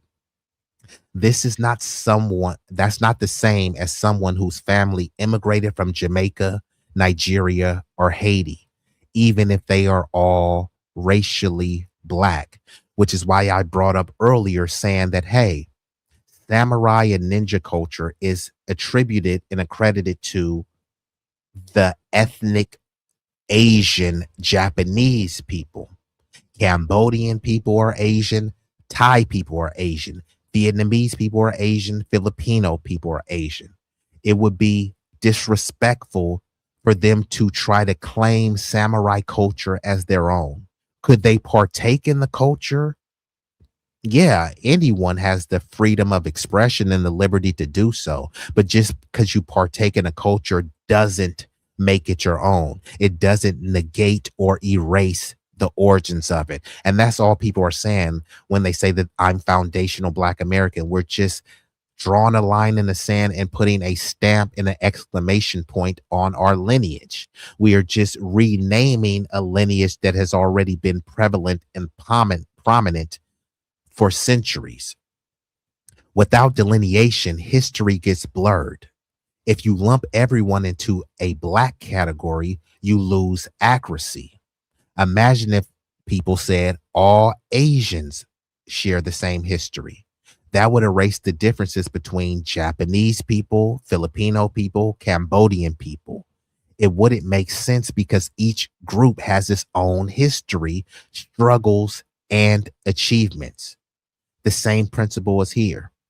Same thing when people call the so-called Native Americans or indigenous. There's no such thing as one big indigenous group or one big Native American. Ask a Choctaw person if they have the same culture as a Cherokee person. And if they say no, then say, hey, but y'all all Native, y'all all indigenous, and see what response you get. Tell a Cherokee person that they're no different than a Navajo and see what response you get. I'm in California. Go to a Samoan person and tell them that they are no different than a Tongan person and see what response you get. Atrocities need a clear subject. If you don't define who experienced something, accountability becomes vague. For example, slavery in America specifically targeted the ancestors of FBAs. Jim Crow laws were enforced on FBAs. Redlining disproportionately affected FBA communities. If everyone just gets labeled as Black suffering, then the specific group that endured it becomes unclear. The responsibility for addressing it becomes diluted, which is why they want to use terms like people of color, marginalized groups, underserved groups, so that they can say, hey, the trans community is underserved. Hey, Latinos are people of color. Hey, gay people are part of the marginalized communities. So even though it's Black people that are going through all of these trials and tribulations, when it's time to dole out the resources, they prefer vague terms. Achievements deserve proper attribution. FBA culture didn't just survive, it shaped America. Things like blues, jazz, hip hop, civil rights frameworks, language, style, and cultural influence. These didn't come from a generic Black identity. They came from a specific ethnic group forged under unique conditions. If everything is labeled broadly as Black culture, then contributions lose their origin, credit gets generalized instead of accurately assigned. And this is the same thing with a bunch of white people, right? Which is why they have terms like Heritage American or Mayflower Americans, because what happens is some white people say, hey, I'm from Sweden, I'm from Scotland, right? And I immigrated here and us white people built this. Like, huh? My family been here for hundreds and hundreds and hundreds of years. Your family immigrated here and was able to assimilate into whiteness what other whites helped build, and somehow someone from Slovenia could say they're a heritage American? No, it doesn't even make any sense. Flat Blackness erases identity. When you're calling flat Blackness is when all Black people are treated as one interchangeable group.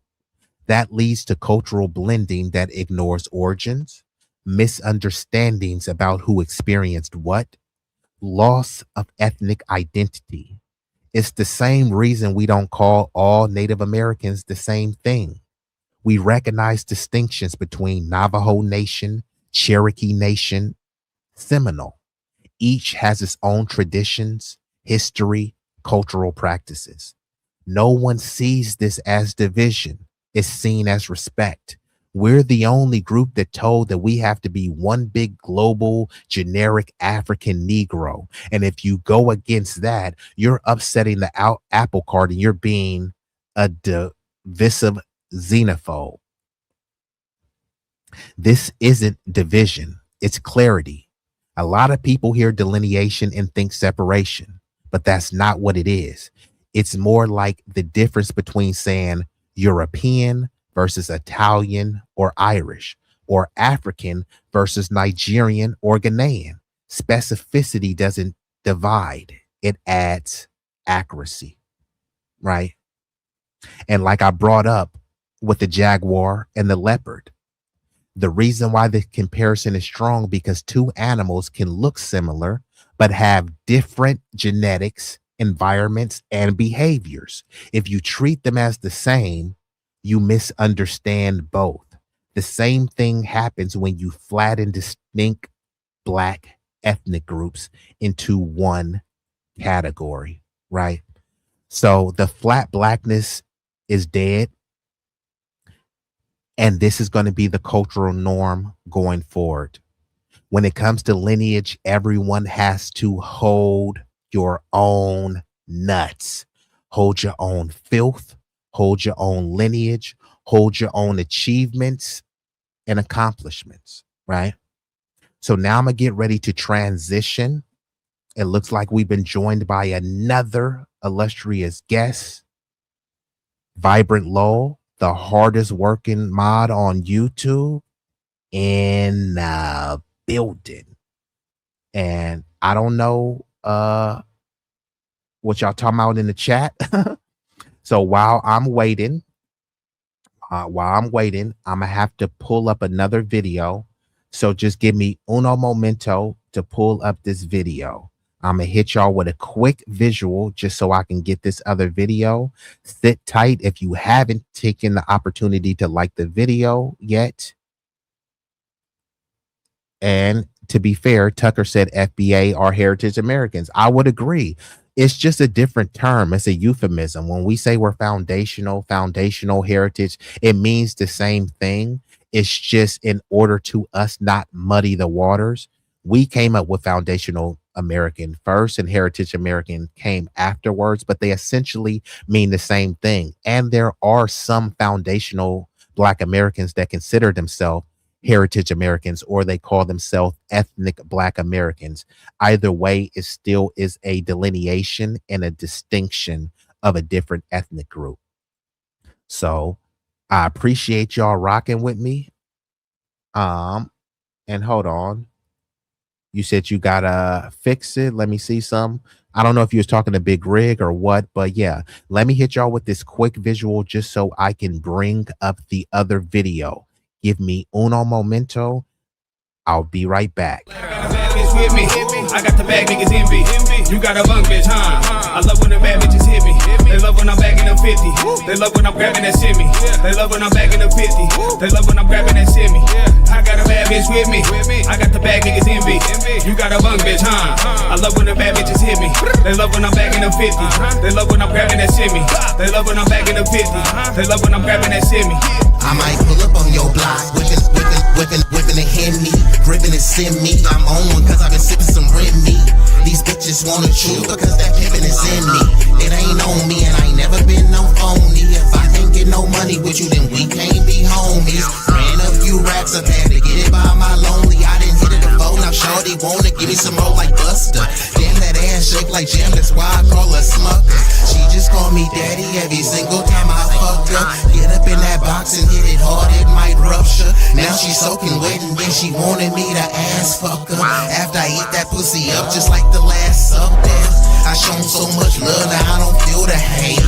Yo nigga rap cool but he's still a fake. I came about the mud and start dealing weight. Now I'm invested in stocks and real estate. My bitch gon' ride for me even if the wheels are break. I be killing shit, I'm from the wilderness like a wildebeest. If it's a play to make, I'ma be smashing up quickly. You hit my line then I decline and I'm bagging up 50s. Easy.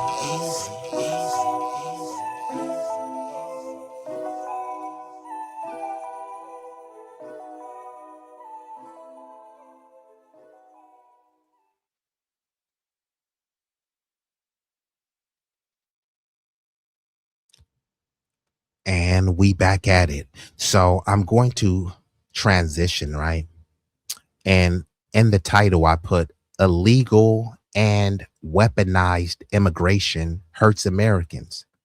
And the group that gets hurt the most severe is foundational Black Americans. And before I get into the video, I'm gonna let this Asian person, I'm gonna try to see if I can reach out to her and try to see if I can get her on the show or get her to talk with some foundational Black American. But she does have a lot of content where she calls out her community, but she does it in a constructive way. She's not wagging her fingers that, oh, Asian people are bad. She does it in a way so that people can learn the history and rectify the injustice going on. But before I get into the video, I'm going to see, because somebody asked her, I understand your feelings, but I don't. That's the answer. Oh, actually, that was just a comment. So I don't even know why she was replying to that. But the question is, why are Black Americans struggling to open businesses in their own neighborhood? Asian American businesses have been operating in Black communities for 60 years. I'll say it again. The Civil Rights Act passed in 1964, and the United States opened the door to Asian immigration in 1965 to put immigrants in the way of Black people. And this idea that the tension between business owners and customers is one of mutual cultural misunderstanding that could be overcome if they just got to know each other better, the time for that has long passed. And as I've said before, the problem with framing the misunderstanding as mutual is where one demographic owns the businesses and the other demographic has to pay. There's no mutuality. There is a power imbalance. The only situation that I could see being beneficial at this point would require Asian Americans to be willing to leverage their ability to secure the business loans, to secure supplier accounts, and to attain business licenses. Asian American businesses have been operating in Black communities for 60 years. I'll say it again. The Civil Rights Act passed in 1964, and the United States opened the door to Asian immigration in 1965 to put immigrants in the way of Black people.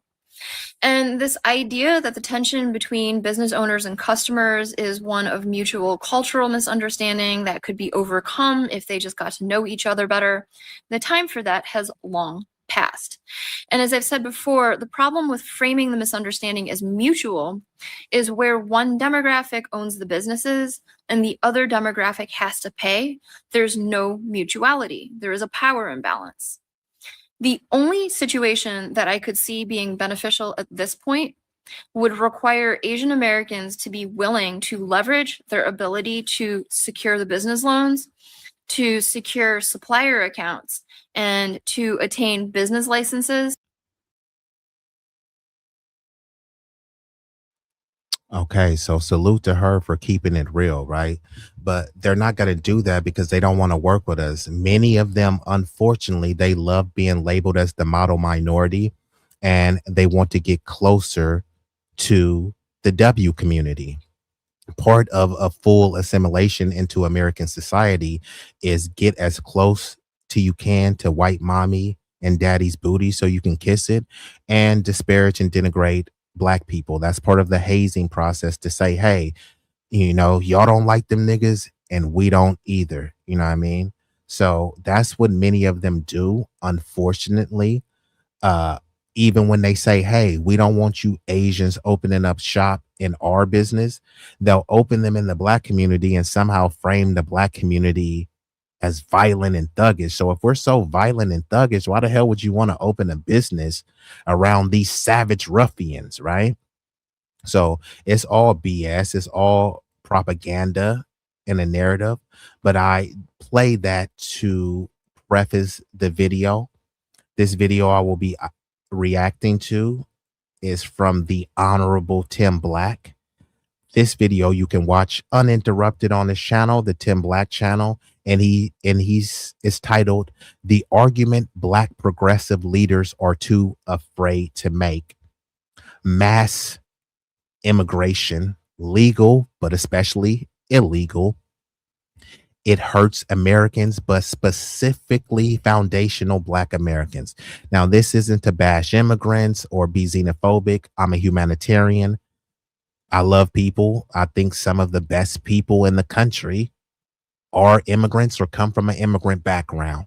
Me acknowledging that doesn't mean that we should have open borders, flooding the country with millions and millions, who many of them are going to be dropped into a Black neighborhood to displace that neighborhood and make it no longer Black, make Black people no longer a priority.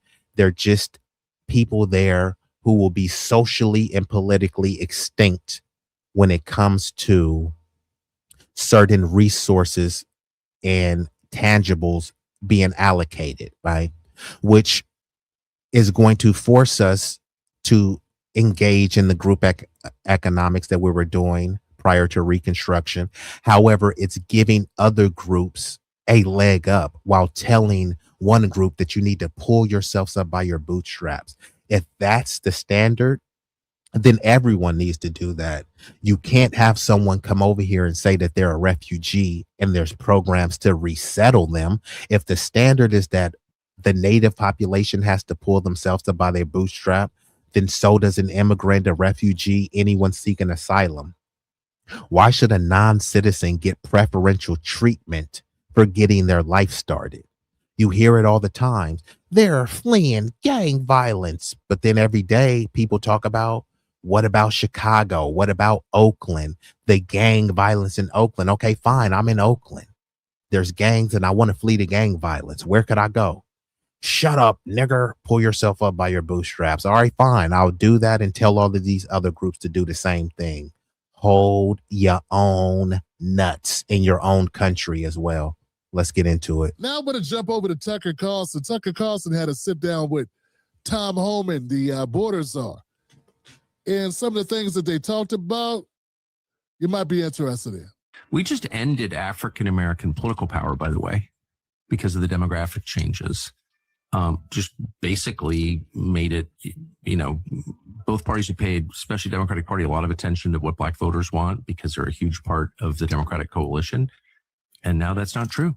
And so it's not, this is a complicated question. Anyone who says, oh, it's just white racism is, what is your average Black person in Chicago, native born, family been here 300 years? What does he think of watching his city overwhelmed with illegal aliens? That's exactly what they think. I was up in Chicago last week. I met with hundreds. I met with Black pastors. Black pastors are upset. Well, they should be upset. Yeah, they feel like, people who are not supposed to be here, enter the country legally, which is a crime. I'm going to keep talking about that, are getting massive amounts of care, right? Free hotel room, 3 square meals a day, free medical care.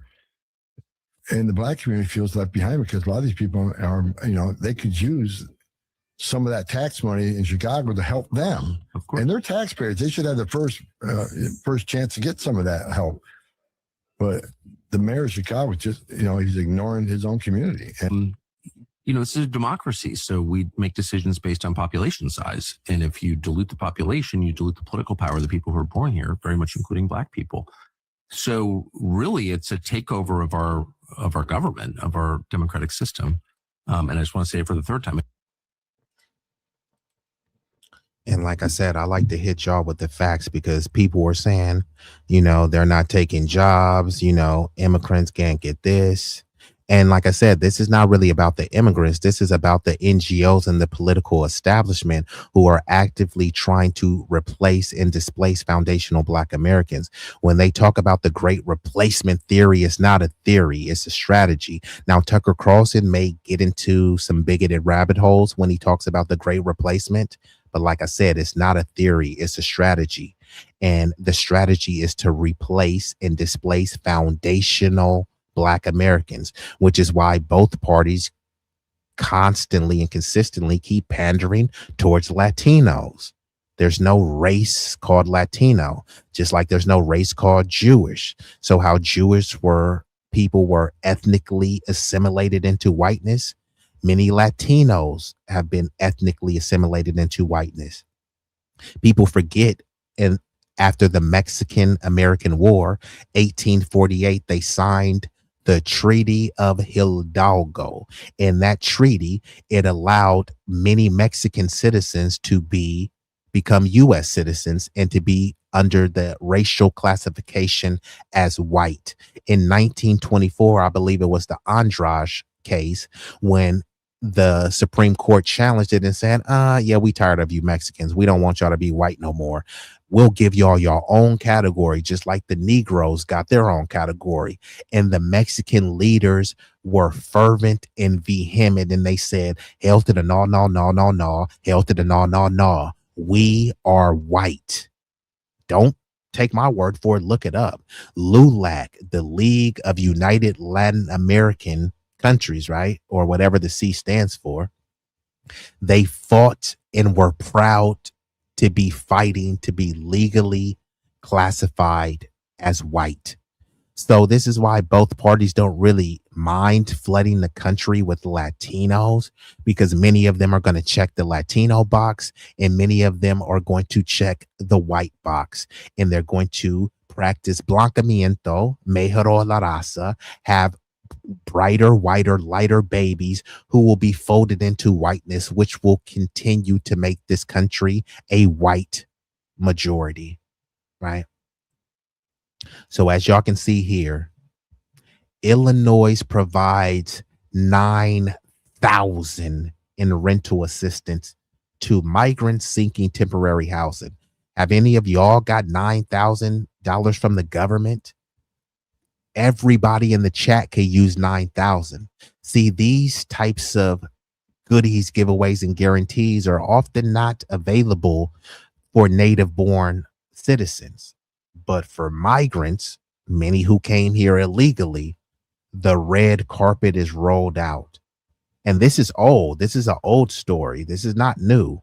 This story is from 2023, when Biden was in office. This is just in Illinois. California was doing the same thing, right? So many people came over here and they were giving housing, they were giving food and strollers and all of this stuff. And Black people were saying, we weren't out there saying don't give them that. We were saying if you can give them 9,000, then you can give us 9,000. Realistically, if you're giving a migrant, a non-citizen 9,000, the number should be doubled and tripled for a citizen, right? Otherwise, what is the point of being a citizen? Someone could just cross the border illegally with no citizenship and be entitled to benefits that citizens can't even get. They were trying to force you to get that jabby jabberwocky, and when you said no, people were losing their job. Meanwhile, Biden opened the border that was flooded with millions and millions of migrants. He was flying a bunch of them in, and none of them were required to mandatorily take a shot. So I'm just bringing up the receipts. How does this help us? How does migrants, many of them who were non-Black, the majority of them were Hispanic, how does the majority of Hispanic immigrants being dumped in a Black neighborhood to help displace them, and them giving upwards of $9,000 in rental assistance? Tell me how this is America first again. This is a nation of immigrants built by immigrants, so we have to give thousands and thousands to immigrants, right? How is this pulling yourself up by your bootstraps? Let me know. All right, let's get back into the video.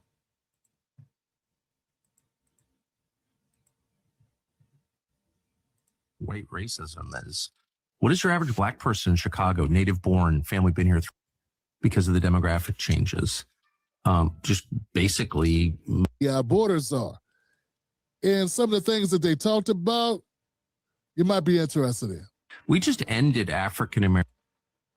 And like Focus says, in the Army, Mexicans are still white, according to the paperwork. Yeah, because there's no race called Mexican. If you look at Canelo Alvarez, he's a Mexican, but he's a white dude.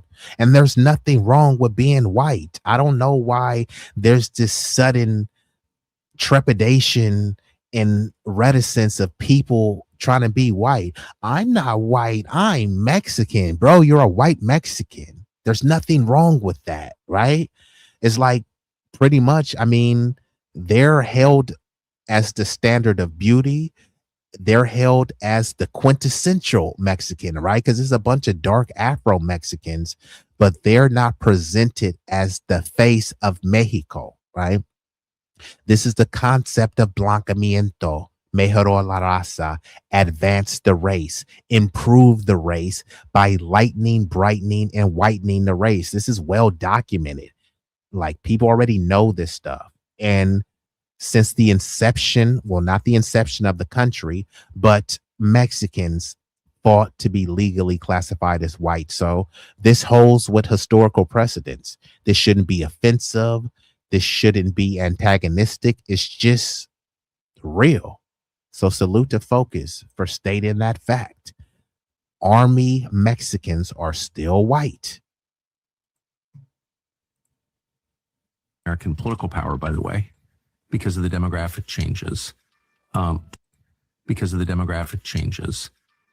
Just basically made it, you know, both parties have paid, especially Democratic Party, a lot of attention to what black voters want because they're a huge part of the Democratic coalition. And now that's not true. And so it's not. Yes, I actually have talked about the J Mafia. I covered it. There is a Hasidic Jew neighborhood. I forgot which part of New York. I think there's another Jewish neighborhood in New Jersey. I know some of those neighborhoods, like 90% of the women don't work and they're collecting welfare. So I definitely have talked about it. And, you know, it seems like, unfortunately, many people in our community are the only ones to kind of stand up to the level of bigotry and corruption, because the biggest channel should be talking about this. Tucker Carlson, the Tim Pools, Redacted, these bigger channels should be talking about it, but they dance around and they talk about Israel. They don't frame the discussion around here specific demographics or specific corruption within Jewish society, whether it's Ashkenazi, Sephardic, Hasidic, or whatever. The discussion is always framed around Israel and Zionists. Many of those Hasidic Jews are not Zionists, right? So there's a reluctance of many people in the dominant society to talk about it. And what happens is, if the people with all of the infrastructure and institutional power, if they're too scared to talk about the J Mafia because they have much to lose, well, if black people are, you know, disproportionately shut out from gaining wealth, many people are not going to risk their wealth gaining aspirations to say it's the Jews. Even if it may be the J Mafia, it's like, what do you get out of that? Y'all saw what they did to Kanye or Kanye West. What people defended them.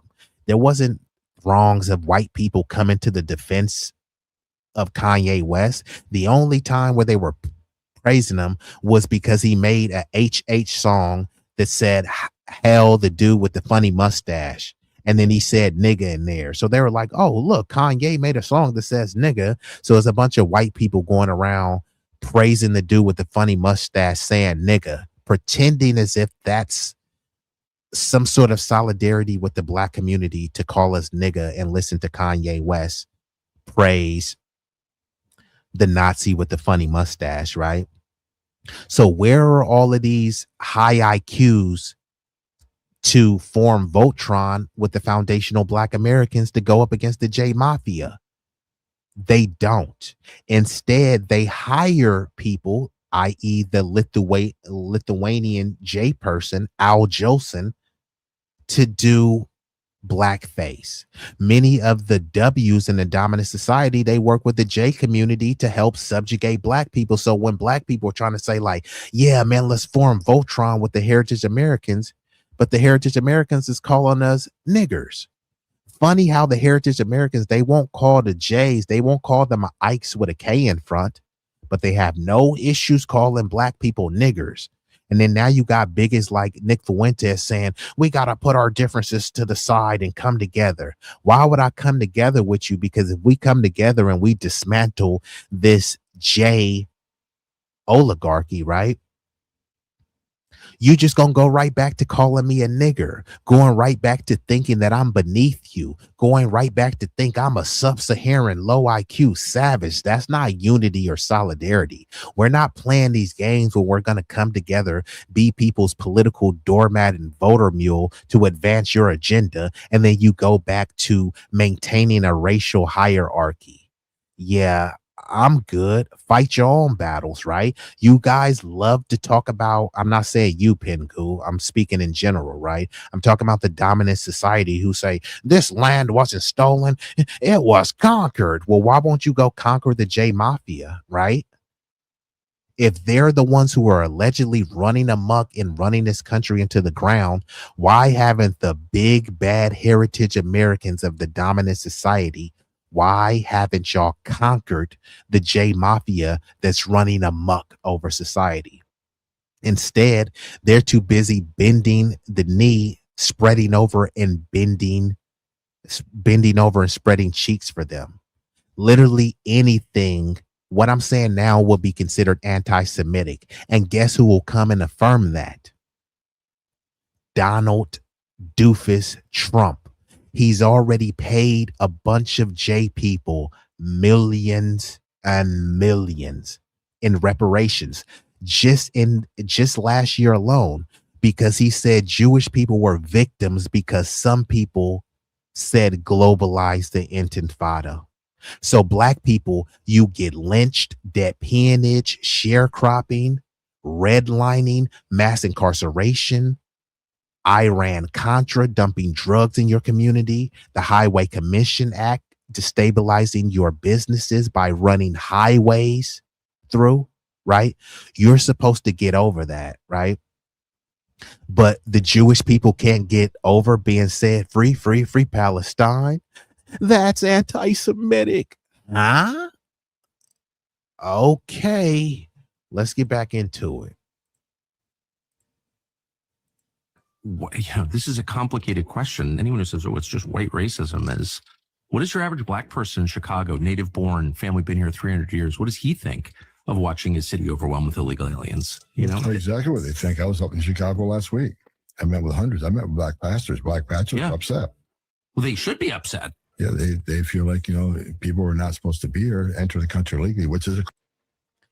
And shout out Focus. I sincerely appreciate the contribution. Focus says, being white is negative social currency. Many liberals claim being Native American to escape punishment for their white privilege while making the working class pay for it.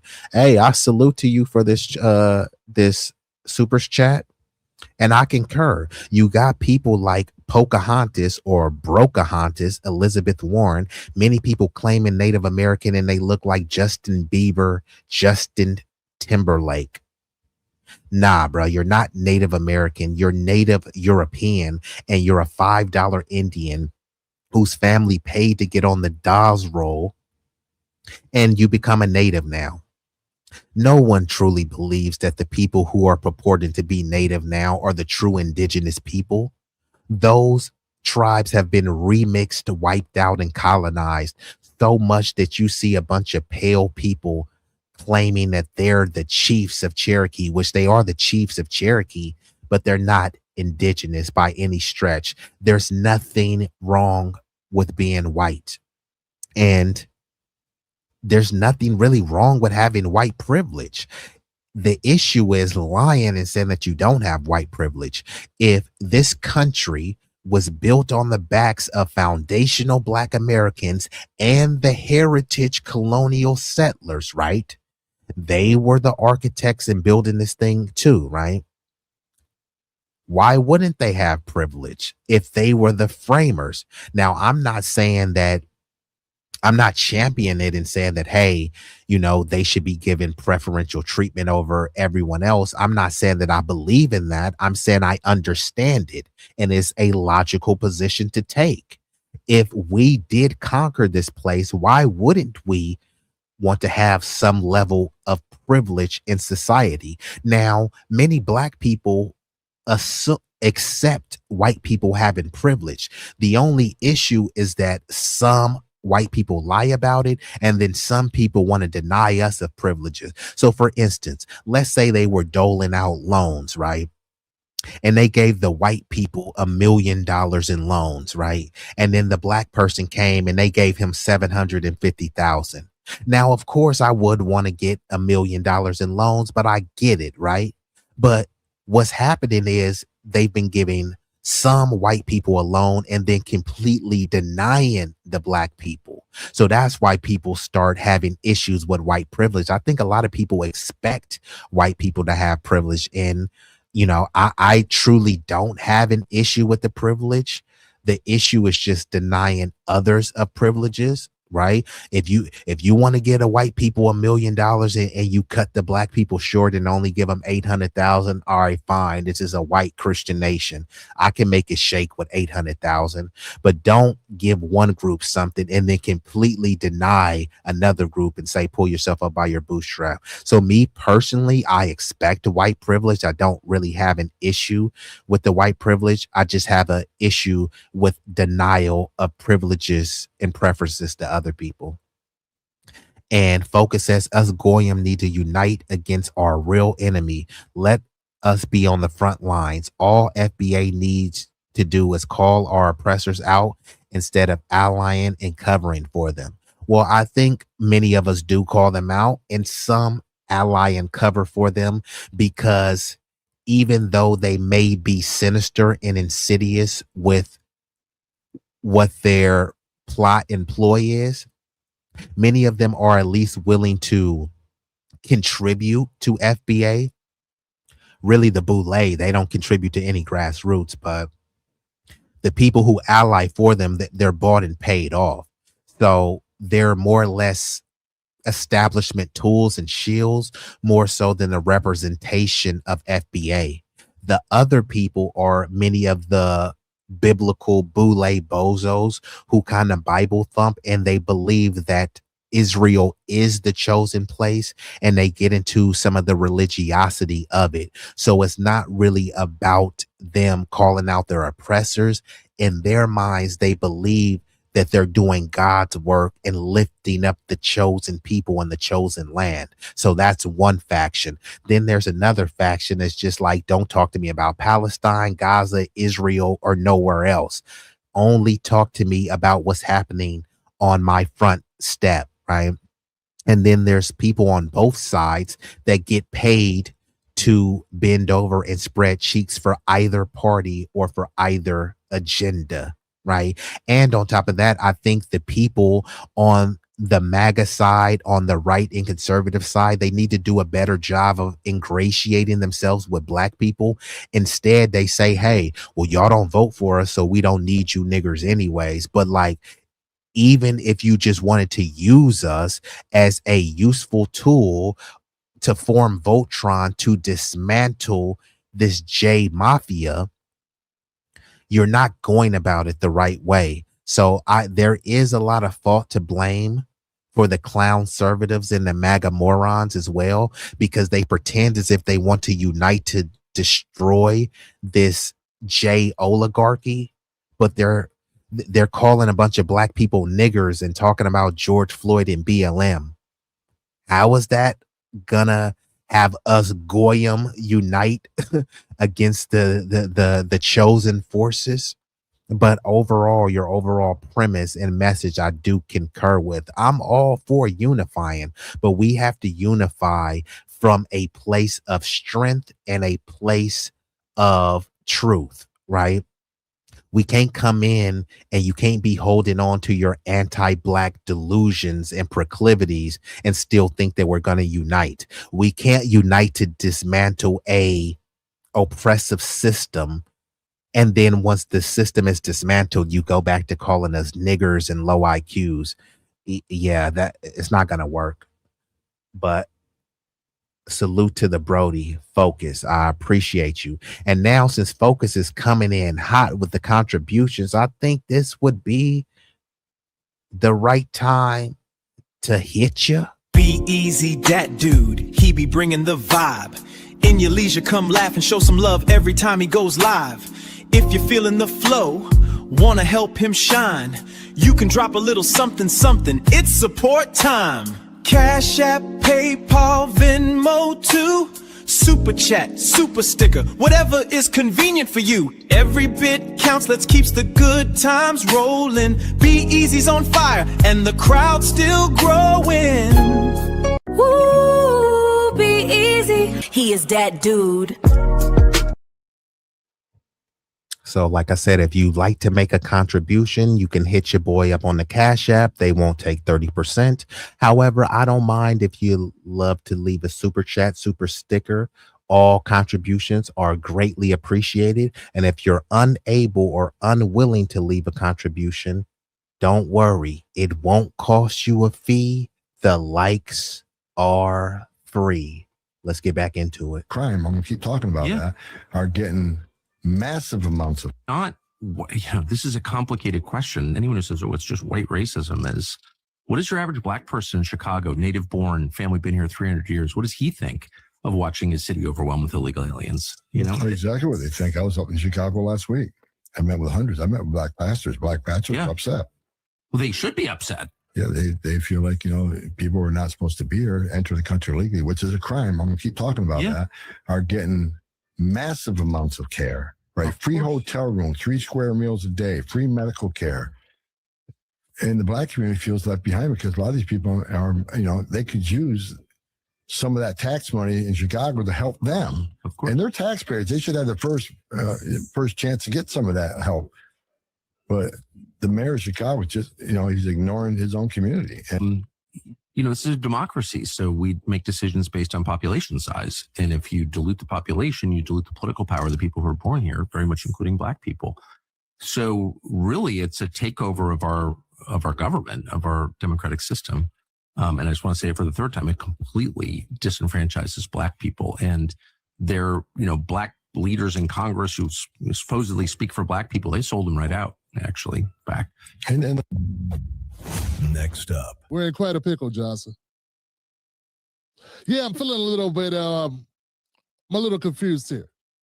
It seems to me like Tucker Carlson is becoming a bigger black advocate than some black progressives. I don't know how I feel about that. Isn't that weird? So I'm waiting for the shoe to drop. Where's this going?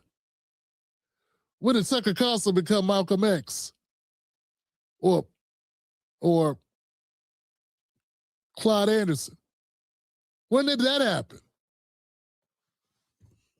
It's weird, right?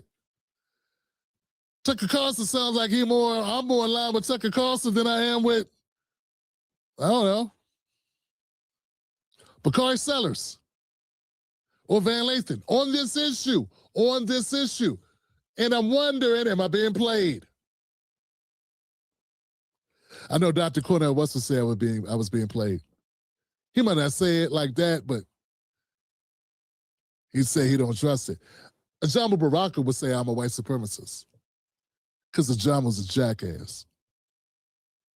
But here's the thing, Johnson. What about the black families in Philadelphia or in Chicago that Tom Homan said he just went to see who were pissed off? And some of them are pastors. Now, we know pastors are pretty much cozy with the Democratic Party, but unless Homan's a liar, he said some of them are very upset about seeing resources go to people that did not pay into the system. The rebuttal to this? The rebuttal is, well, America's very white supremacist, so whether there are resources there for you or not, black people, you probably weren't going to get them anyway. So you shouldn't be upset that other people are getting them. Honestly, I've heard that pathetic argument. And Roger, one of your boys used to make that argument. You know what I mean? One of your boys over at RBN used to make that argument. Well, y'all think that if they stop giving the money to the migrants, that they suddenly gonna give it to y'all? That don't even make any sense, bruh. First of all, they shouldn't be getting it to begin with, because they said that This is a nation and we don't do handouts. You got to pull yourself up by your bootstraps. Fine. If we all can't get handouts, then nobody will get them. If we all can be equally comfortable, we will all be equally uncomfortable. Not only that, it's just about the certain level of respect. You can't tell a native population that, hey, we don't have nothing for you, right? We can't cash no check. We can't give you any assistance. We can't do anything for you. Figure it out. You're on your own. And then you tell a new group that comes here who aren't even citizens how much you can do for them. When they try to tell this chicanery and say, oh, the black community, they didn't have an agenda. No, people have always presented an agenda. Y'all just ignored the agenda that we put forth. Many of these immigrants, they're not coming over here with an agenda in their back pocket and a list of demands. The NGOs, the elites, the Chamber of Commerce, and the political establishment is telling these people what they need. Hey, you guys don't speak English, so you'll need translators. And they help allocate the resources that facilitate that. Hey, you have a baby, so we'll make sure that you deliver the baby in this nice, safe hospital. They're not pushing them to go to Planned Parenthood. These immigrants, there's a bunch of unaccompanied minors who raise these people. The chicks that are coming over here, many of them, who is keeping track if these kids or if these women are married? No one knows, no one cares. But with the black community, there's an obsession over if kids were born out of wedlock. There's a bunch of women that cross the border unmarried and pop out babies out of wedlock. No one cares because they're non-citizens, right? So there's all sorts of hypocrisy when it comes, and which I call immigrant exceptionalism. And unfortunately, people see the humanity in some immigrants, but when you put that same perspective or that same scenario on a foundational Black American, suddenly no one cares. I'm supposed to care if a dude is fleeing gang violence in Tijuana, but you don't care if there's a gang violence in St. Louis and there's nowhere for that person to flee to. We're Americans. There's no country for us to run to, but we're supposed to just make it so hospitable and welcome for the entire globe to just flee, right? You won't stay in your homeland and fight your people. When people say they're fleeing gang violence, it's people that look like you. You're fleeing gang violence from your own people. And then you're coming over here and cozying up in a foundational Black American neighborhood. And then you won't have the nerves to talk about culture and degeneracy and all this stuff. Okay. It doesn't get any more degenerate than gang violence. Who is more violent, Crips and Bloods or the Mexican cartel, the Colombian cartel? There's a Jewish mafia. There's an Italian mafia, all known for not just violence, organized violence, right? That sounds like culture to me. Because you weren't going to get them because this is America. So not only not supposed to fight to get them. And we've been joined by an illustrious guest, none other than Lex Les. Lex Les 925, Pittsburgh stand up in building. Salute to Lex glowing. We're gonna call that chocolate glow. Lex got that chocolate glow. Let's get back into it. They're supposed to be happy about someone else getting them.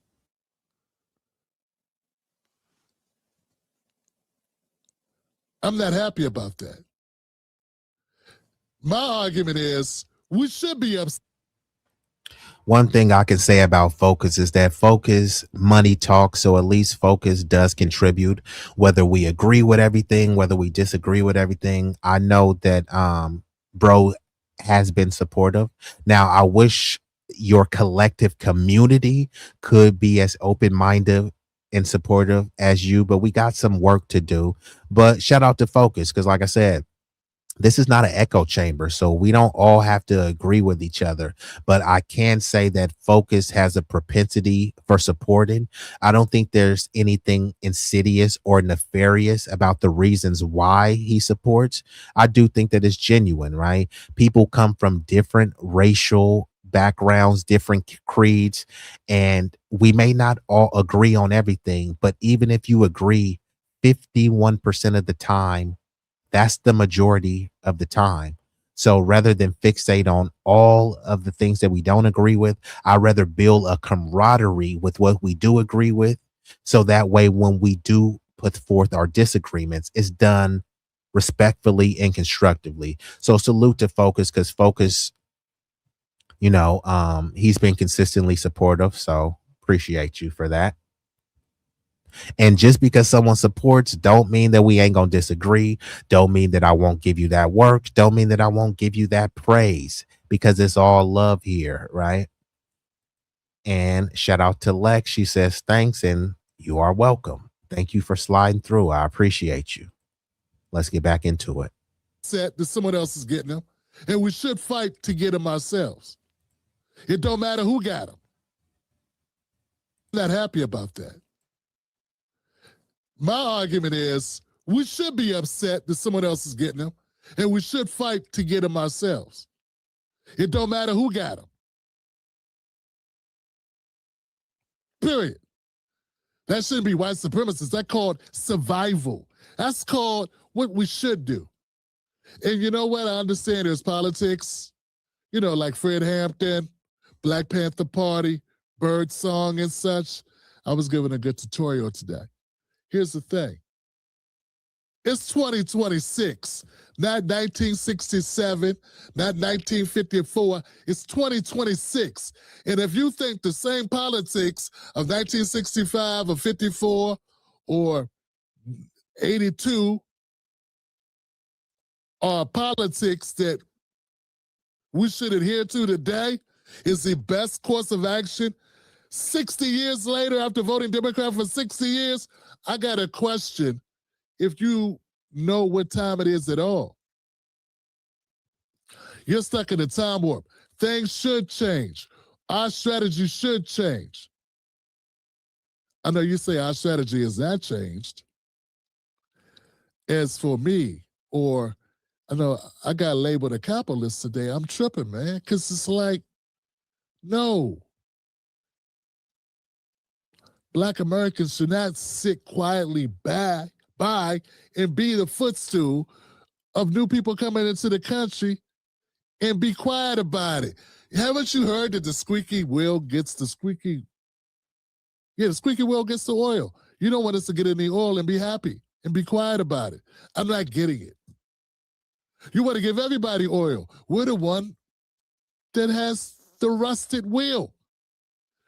And not only that, we've been still running all this damn time for the country. We are the wheel that's been driving underneath the wagon of America for the past 300, 400 years, and you don't want us to get the oil, and we're supposed to let somebody else who just showed up yesterday get the oil, and we're supposed to be okay with that?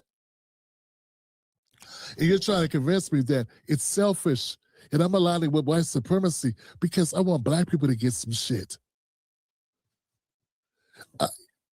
I don't know how to say this any clearer. Let me be direct as possible. New immigrants that come to this country are not coming here to help black people. You don't travel thousands of miles, possibly get gang over here, have your. And how many times when they put a mic in front of their face, they say, I'm coming here to seek a better life. They don't say I'm coming here to pick the fruit. They don't say I'm coming here to do the jobs that nobody wants to do. And they definitely don't say I'm coming here to uphold civil rights and to unite with black people. They did multiple studies, Duke being one of them, a prestigious university, and it said many immigrants come over here with an anti-black sentiment prior to them getting over here. So there's already anti-blackness in their country. They have an anti-black disposition prior to them coming over here. Then they get dumped in the black neighborhood. Do you think, and then they're giving resources that the black community was denied. And then when the black community are upset and disturbed by that, then they try to frame it as a cultural issue of hatred and xenophobia. The savings ripped from your pocket to come help black people that you don't know. Particularly coming from a racist ass country. There's a lot of racist Latin American countries that don't even like dark skinned Guatemalans don't like dark skinned Guatemalans. Dark skinned Mexicans don't like dark skinned Mexicans. Dark skinned Cubans have a hard time with light skinned white Cubans. You mean to tell me you want me to believe that because you have this fantasy idea of everyone working together, that all of a sudden these immigrants, when they come here, we're a priority to them? No, they're going to come here and take advantage of white supremacy while we sit here going, take ours. We'll get our gift in heaven. Now, I don't co-sign that fuckery, sir. And I don't co-sign that fuckery either. And like I said, people like to try to play these games and pretend as if they don't know, or they want you to be naive and not really bring it up, right? You don't have to take my word for it. Duke today. Duke is a prestigious university. Right now, if anybody got a scholarship to go to Duke, you would want to go to Duke. Look on your screen. This was published in 2006, 20 years ago. Y'all see what it says? Latino immigrants, and it's not just them, but they come to the U.S. with negative stereotypes of Black Americans. But we're supposed to be caping for them. I will vote for Donald Trump. So we're supposed to cape for them to come in our neighborhood, displace our neighborhoods in the name of this is a nation of immigrants built by immigrants. If the immigrants could build another nation, why won't they build up their homeland? That's xenophobic. No, it's not. They love their homeland so much. They say that their culture is richer. They have a superior IQ and intellect. Why haven't that superior work ethic been put towards fighting to build up their homeland? Why is that question always framed as xenophobia? Imagine that you have a house. Your house is a pigsty and disgusting. You go to someone else's house and you help them clean it spick and span. And then you say, see, your house wouldn't be clean without me. I'm the one who keeps this house clean. And then I look and say, hey, thanks for helping me clean my house, but you have your own house. Why is your house disgusting? That's xenophobic, huh? Nah, I'm seriously, your house is a shithole. Your house is a hellhole, which is why you fled there. But why didn't you try to clean up that shithole? Instead, you went to another place where other people fought and stood on business. Why didn't you stand on business for your homeland? But y'all can read this study. It was published in Duke Today, which is their newspaper. This was 20 years ago. It talks about how Latino immigrants relate to Blacks and whites. There's no race called Latino, so the majority of them are going to identify more with whites. Look at it right here. It says it in the first paragraph. Latinos bring negative stereotypes about Black Americans to the U.S. when they immigrate and identify more with whites than Blacks, according to a study of the changing political dynamics in the South. So is anyone shocked why James Tallarico won the Latino vote? Jasmine Crash Out Sister Girl Crockett was pandering toward the Latinos. She was doing it very irresponsibly and idiotically. And guess what? They said, I will vote for Tallarico. There's reports that said they wanted to vote for Tallarico because his name sounded Latino. Tallarico, right? His name sounded Latino. So they said, I'm going to use identity politics, right? They were saying Jasmine Crockett lost because of identity politics, because she was doing her sister girl thing. But her identity politics was ineffective because she was pandering towards the Latinos, right? So the research also found that living in the same neighborhoods with Black Americans seems to reinforce rather than reduce negative stereotypes. So guess where they always dump Latinos? In Black neighborhoods. Now, you would think that it would create a Black and brown cohesive unit of solidarity, but it's had an opposite effect. It creates more resentment because they come over here already despising us. Then they despise us because they wanted to live next to white mommy and daddy. And white mommy and daddy said, hell no, we don't want to live next to wetbacks, spics, border hoppers, all of the other derogatory epithets that they said. And instead of getting mad at the community who colonized, destabilized their homeland, who called them wetbacks and spics and beaners, right? Instead, they start calling us niggers and pinche meates when we didn't do shit to them. In the 90s, Oakland was 47% Black. Now it's 17% Black with a bunch of undocumented Latinos. Richmond, California, the same. 47% Black. Now it's 17% Black with a bunch of undocumented Latinos. Bunch of undocumented Latinos acting aesthetically as Black, running around saying nigga, nigga, nigga. I grew up around Blacks, and that's why I said nigga. You grew up around Blacks and you hated Blacks. You grew up around Blacks, and when you went home, your family called them pinche mayate chango.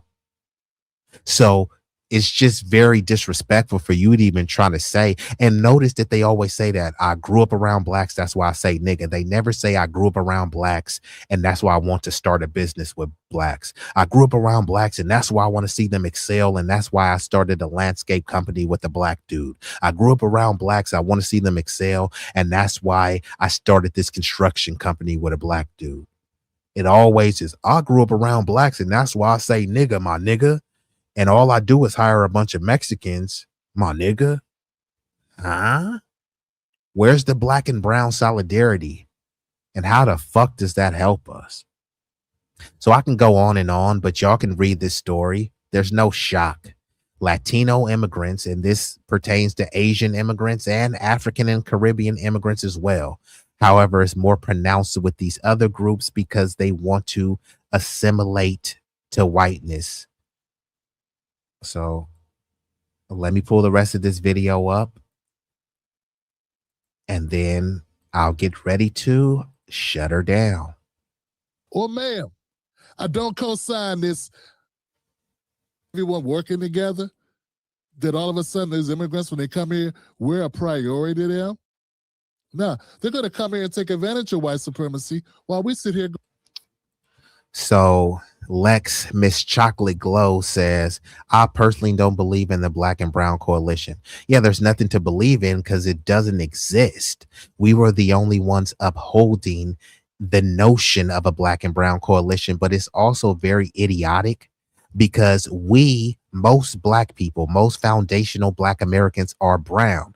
If you look at Lex on the screen, she is exuding the chocolatey glow, right? That's brown. Some would say mahogany. Her skin is not Black, right? So most Black people are brown. So when we say a Black and brown, who are the brown people that people are even talking about? AOC? AOC ain't brown. J-Lo? J-Lo ain't brown. People talk about a Black and brown coalition and then they'll talk about Bad Bunny. What color is Bad Bunny? Surely it's not brown. So if Bad Bunny is not brown, what color is he? Just saying. Let's get back into it. Give me one moment. Going. Take ours. We'll get our gift in heaven. Now, I don't co-sign that fuckery, sir. Or ma'am, I don't co-sign this doughy sucker. What's the word for it? This degenerate, flaccid, lame, no resistance. It's not working for me. I don't think it works for the majority of Black Americans. We are people that demand justice. You're asking us not to demand justice and to fight for justice for others while we're not getting justice for ourselves. That's crazy. A man's first duty is to his family. And I don't begrudge immigrants who come here for a better life. They're doing what's in their best interest. I myself must also do what's in the best interest of my family. So should you. Why do you think it's in our best interest to make everybody else have a soft landing while we sleep on the rocky, sharp rocks? I'm not getting it. That's crazy talk. Look, I'm not saying that Tucker Carlson is my best friend. He's not. I'm saying I can agree with him on this clip. You know, this is a democracy, so we make decisions based on population size. And if you dilute the population, you dilute the political power of the people who are born here, very much including Black people. So really, it's a takeover of our government, of our democratic system. And I just want to say it for the third time, it completely disenfranchises Black people. He sounds more sane than some of you sound. Some of you sound like you've been drinking the Kool-Aid. It doesn't mean I don't respect you or love you, fam. It just means I disagree with you.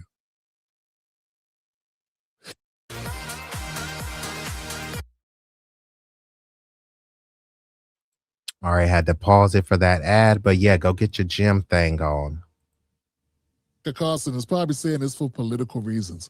I'm smart enough to understand that. You know what? I don't give a shit. You make kind of a provocative comment in your new book here, Mugged, and I think it's on page 151. You write that various groups, feminists, gay rights groups, and those who are defending immigrants have commandeered the Black civil rights experience. Yes. What do you mean by that? Yes, I'm glad you asked that because I think it's one of the most important points of the book. I mean, I think the way liberals have treated Blacks like children and many of their policies have been harmful to Blacks. At least they got the beneficiary group right. We do have to, I mean, we shouldn't. There is the legacy of slavery and Jim Crow laws. We don't owe the homeless. We don't owe feminists. We don't owe women who are desirous of having abortions, but that's, or gays who want to get married to one another. That's what civil rights has become for much of the left. They dropped the Blacks after 5 minutes. Immigrant rights are not civil rights? No, I think civil rights are for Blacks. See, this is essentially the problem, and the Republicans Can I just say, what have we done to the immigrants? We owe Black people something. We have a legacy of slavery. Immigrants haven't even been in this country. If I sit around worried about what people are saying, if they're saying it because they really mean it or they're saying it. And just to be clear, Ann Coulter is a blonde, bigoted bimbo. However, I respect Ann Coulter because she wears her bigotry on the sleeve. Many of these lefty liberal lunatics are more racist, more anti-Black than Ann Coulter, but they want to pretend as if, hey, we're your friend. We care about you. No, while they're actively trying to displace, replace, and disenfranchise you. And what did Ann Coulter say that was wrong? This country doesn't owe immigrants, which is why they keep trying to frame this is a nation of immigrants built by immigrants. So you get desensitized. Well, since this is a nation of immigrants built by immigrants, then we should flood the country with millions and millions of immigrants, right? But all the people that push this line of rhetoric, they don't want the immigrants dropped into their neighborhood. They become NIMBYs, not in my backyard. Guess where they say, here, go drop them where the niggers are. You know what I mean? Let them displace that neighborhood. But then when it spills out into their neighborhoods, then they start crying about the great replacement. They don't care about Blacks being replaced and displaced. It's just only if you infringe upon what the Lily W's perceive as theirs. But no, the country doesn't owe trans people anything. They don't owe immigrants anything, right? Because it wasn't trans people getting lynched, right? There weren't trans people getting dog sicked on them, right? So now, because there's a white dude whose name is Billy Bob, and now he wants to change his name to Barbara Sue, suddenly his plight is the same as a Black dude who descended from an ancestor who was lynched and brutally beaten. It's considered to be the same. Trans people shouldn't be treated inhumanely, but it also shouldn't be conflated with Jim Crow and slavery. People who voluntarily immigrate to the country, there was no gun forced for them. When you put a mic in front of them, they don't say they were forced to come here. They say they chose to come here for seeking a better life.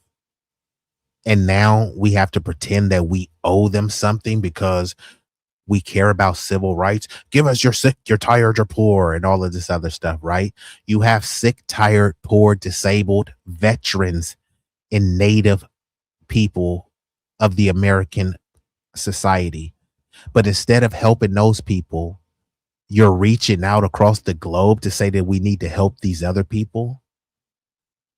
This shit doesn't even make any sense. Michael Pan, who comes on Savs, doesn't just support reparation, but advocates. Dude is sending me emails all the time about what he's doing to push politicians to embrace reparation. Well, I would say this is my thing. Right now, our focus should be galvanizing the lineage, galvanizing the community, and weeding out the detractors and destroying many of these legacy organizations, the National Action Network, NAACP, all of these buck broken boule factories. I think that's more important than having some white allies, because even if Focus and all these other people are advocating, which I support, and I do think there should be more promulgation and promotion for non-Black allies. Salute to Michael. But what Michael is doing is helping to galvanize us. Are there a bunch of Asians galvanized by what Michael Pan is doing? I don't know. Maybe it will be eventually in the future, but currently not now, because groups don't have allies. They have interests. There are some collective allies that support FBA, our delineation movement, our fight for the justice claim of reparations, anti-Black hate crime bill, and other tangible legislation that specifically uplifts, enriches, and enfranchises our community, right? But I think that it is delusional at this point to think that one person is going to be able to galvanize his community that has decades, if not centuries, of anti-Blackness, right? So this is going to take a concerted effort. So Focus is not just going to have to be Focus. It's going to have to be a coterie of people who think like Focus to start to shift the mindset of the dominant society. It's going to have to be a coterie of people, of Asians that think like Michael, to start to shift what Asians think. If it's just one Asian guy, they start to use language like, oh, you're a pick-me, you're a grifter, etc., etc. Because these other groups, they really don't want to unite with us. Our dysfunction is what is keeping them stabilized. So many people, as much as they try to talk about Black on Black crime and Black people need to do this, and you guys are organized and unfocused, but then if I say, okay, we need to organize, we need to focus, so that means no spending at any of these Asian nail shops. Don't even think about buying a burrito at a taqueria.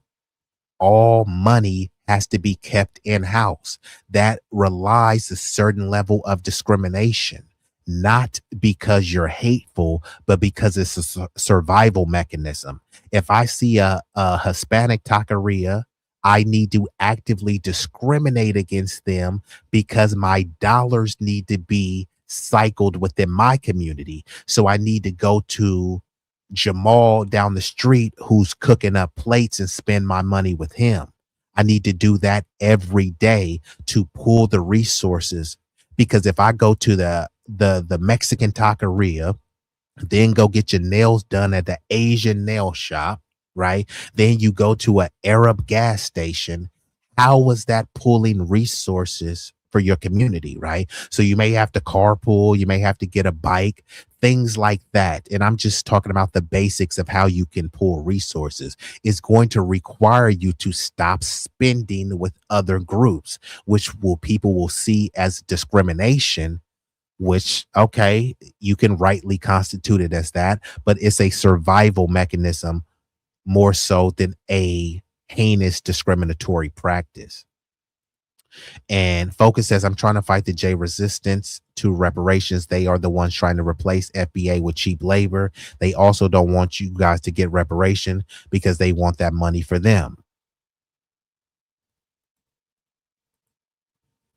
For their own selfish motives. I never listen to anything anyone ever says. White, black, Latino, Asian, Native American, or otherwise. You understand what I'm saying?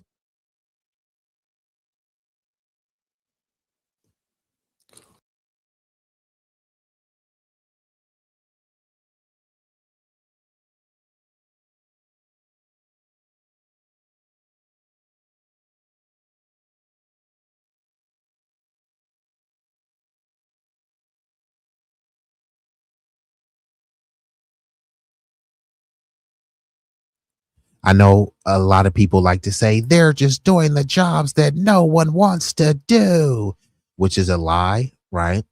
Who's going to pick the fruit? Most immigrants don't pick fruit, and the majority of them that immigrate here, they say they're coming to seek a better life, not seek a better farm to pick fruit on, right? So how it hurts black workers the most? When large numbers of unauthorized, undocumented workers enter low-wage sectors, i.e. construction, hospitality, food service, landscaping, some manufacturing, jobs that we've historically been disproportionately represented in, they increase the supply of workers competing for similar jobs. Basic economics says if supply rises faster than demand, wages and employment for existing workers, i.e., the native population, fall. So around 6 in 10 adult black men have a high school diploma or less and are represented in low skill, low wage jobs. The same argument where the same segment where many unauthorized immigrants work. So if you already have a native population willing to do the work, but you bring in people to do the same low wage work for a lower indentured servant wage, and then you say, hey, y'all don't want to do the job, y'all just lazy, no, I don't want to do it for that indentured servant wage, but if you pay me fairly, of course I would do that job.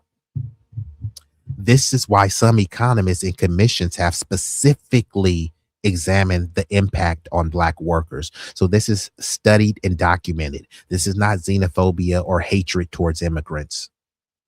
Some research and testimony to the U.S. Commission on Civil Rights has found that illegal immigration can reduce employment and wages for the least skilled native workers, including black men.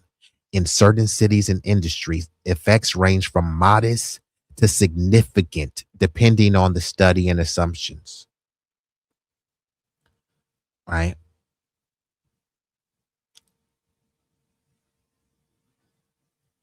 So the public service, safety, and neighborhood impacts. Unauthorized immigrants constrain schools, hospitals, and social services in already under-resourced urban areas where many Black Americans live. However, state fiscal studies often find that immigrants, including many unauthorized, pay substantial taxes, sales, property, payroll, and in some cases contribute more in taxes than they receive in services. Some commentators argue that sanctuary city policies and large inflows of unauthorized migrants make Black neighborhoods less safe, pointing to gang activity and high-profile crimes. At the same time, broader criminology research generally finds immigrants overall are not more likely to commit crimes than natives. So where this argument kind of falls flat is that there's a lot of people that get caught for a crime and then they get caught and released.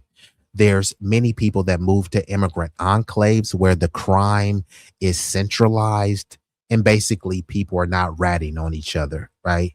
But it doesn't mean crime is not taking place. So there are some narratives, there are some retorts to the narratives. Some of the narratives are overblown, but the impact that it has on the foundational Black American community is not overblown or overstated. Otherwise, all of these other communities would be welcoming these migrants with open arms, right? They have a superior culture. They work so much harder. They're better than the Blacks, but suddenly these other groups don't want them in their neighborhood. A Mexican neighborhood doesn't want a bunch of Puerto Ricans over there. They don't mind if Puerto Ricans live there, but they want you to know that this is a Mexican dominated neighborhood, right? They're not calling it a minority neighborhood, a Latino neighborhood, or a person of color neighborhood, right? So again, how does this help us? It doesn't. It helps the political establishment. It helps the oligarchy and the big wigs maintain cheap labor. So I'm going to get ready to shut her down. Hopefully this has been a fruitful stream for y'all.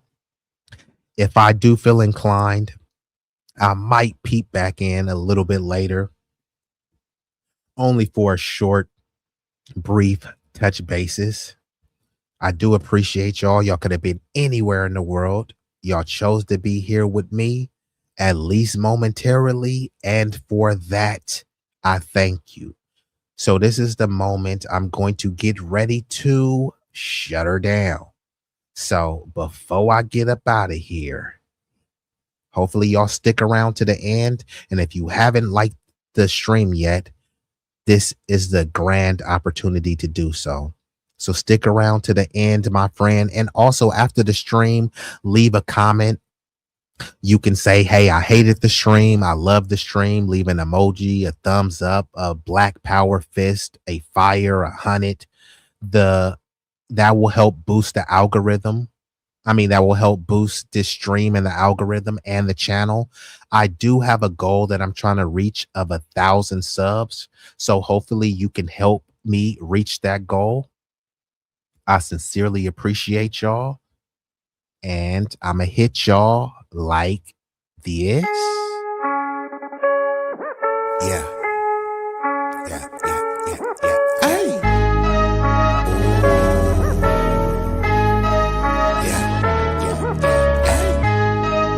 B-Eazy Dat Dude,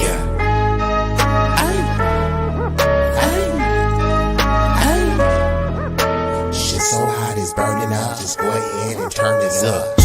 I bring the pain like an aftermath of a car wreck. It's a lot of niggas that say they real, but to me that shit is far-fetched. Them cats is pussy. They really is on some feminine stuff. I rock up on them with the 40 ounces. It's the definition of adrenaline rush. What it do is sweet like cinnamon puffer. My niggas is rough like Willow Pass. Grew up out on Mary Mac, but I used to hang on Willow Pass. These birds that I roll with, outcasts and misfits. Better zip lips when you get hit. When the fifth spit, flat line in your pit. Trap habits is black magic, no voodoo. Get the bands like boo-coo. For the cocaine, they go cuckoo. Most these niggas is foo-foo, so I'm shitting on them like doo-doo. I can't fuck with y'all like tofu. I'm just saying, man, like Goku. Bad bitches at the house with me watching Netflix or Roku. Fuck them both at the same time, and I swear to God it was so cool. Street legend, real boss, I call shots cause it's still saucy. I know some G's to the bike crack on shite racking and fly back out to Milwaukee. When they flow, they say I be burning up, burning up. Cookie to the draw is what we burning up, burning up. What you ain't know, all we burning up, burning up. This shit so hot, it's burning up. Just go ahead and turn this up. When you hear me flow, say I be burning up, burning up. Cookie to the draw is what we burning up, burning up. What you ain't know, all we burning up, burning up. This shit so hot, it's burning up. Just go ahead and turn this up.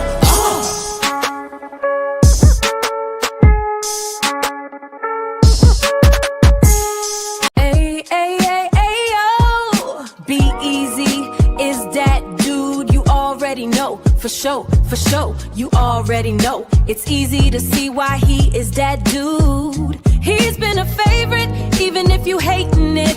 Give him his flowers, pay him respect. He a certified legend and one of the best. B-Eazy, B-Eazy, remember the name. B-Eazy Dat Dude. Oh, you ain't know? That's just B-Eazy, A-A, B-Eazy Dat Dude. B-Eazy, he is that dude. B-Eazy Dat Dude, ayy. Ooh, B-Eazy. He's styling and profiling, fresher than a mannequin. Hey yo, who's that? Mama, there go that man again. He the one who get the block booming and make the trap move. I'm still trying to figure out who is that dude. Oh, you ain't know? That's just B-Eazy, ayy, B-Eazy that dude. B-Eazy, he is that dude, so you gotta let him cook. He be going dumb off the hook, got all them haters shook. He a king, you a rook, so don't never start tripping, get it twisted or mistook. B-Eazy, tell me how it feel. Ooh, tell me how it feel to be real, to be really that dude. Be-Eazy, B-Eazy, that dude. Ay, ay, ay, ay, ay, ay, ay, that dude.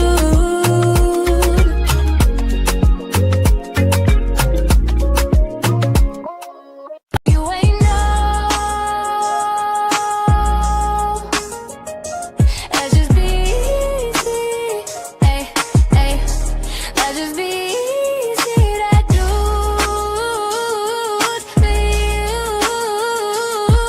B-Eazy. Is that dude? You hear me? You feel me? Ooh, ooh. B-Eazy that dude, yeah.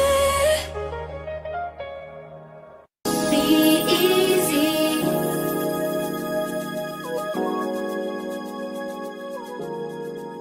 B-Eazy, B-Eazy, he is that dude. Ooh, he is that dude. That dude, B-Eazy, he is the one that you can call so he can get the job done. He about to reign supreme if you thought his run would soon end. He just getting started though, so go ahead and tune in. B-Eazy, B-Eazy, he is that dude. Ooh, ooh, ooh, ooh, he is that dude.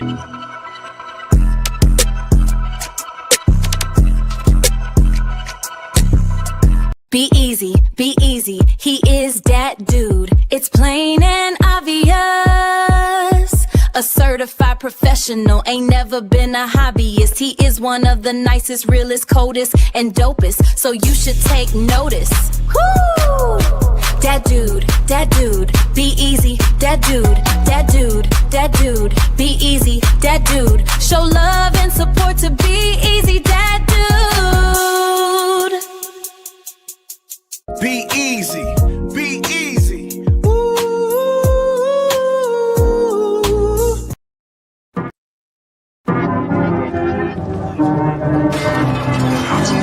Are you not entertained?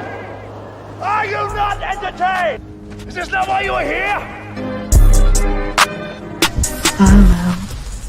Be easy. You know you want to. We're waiting. If you feel the vibe, like, share, and subscribe. We growing on this journey. Come and take a ride. If you wanna slide with that dude, be easy. We going all the way to the top. Believe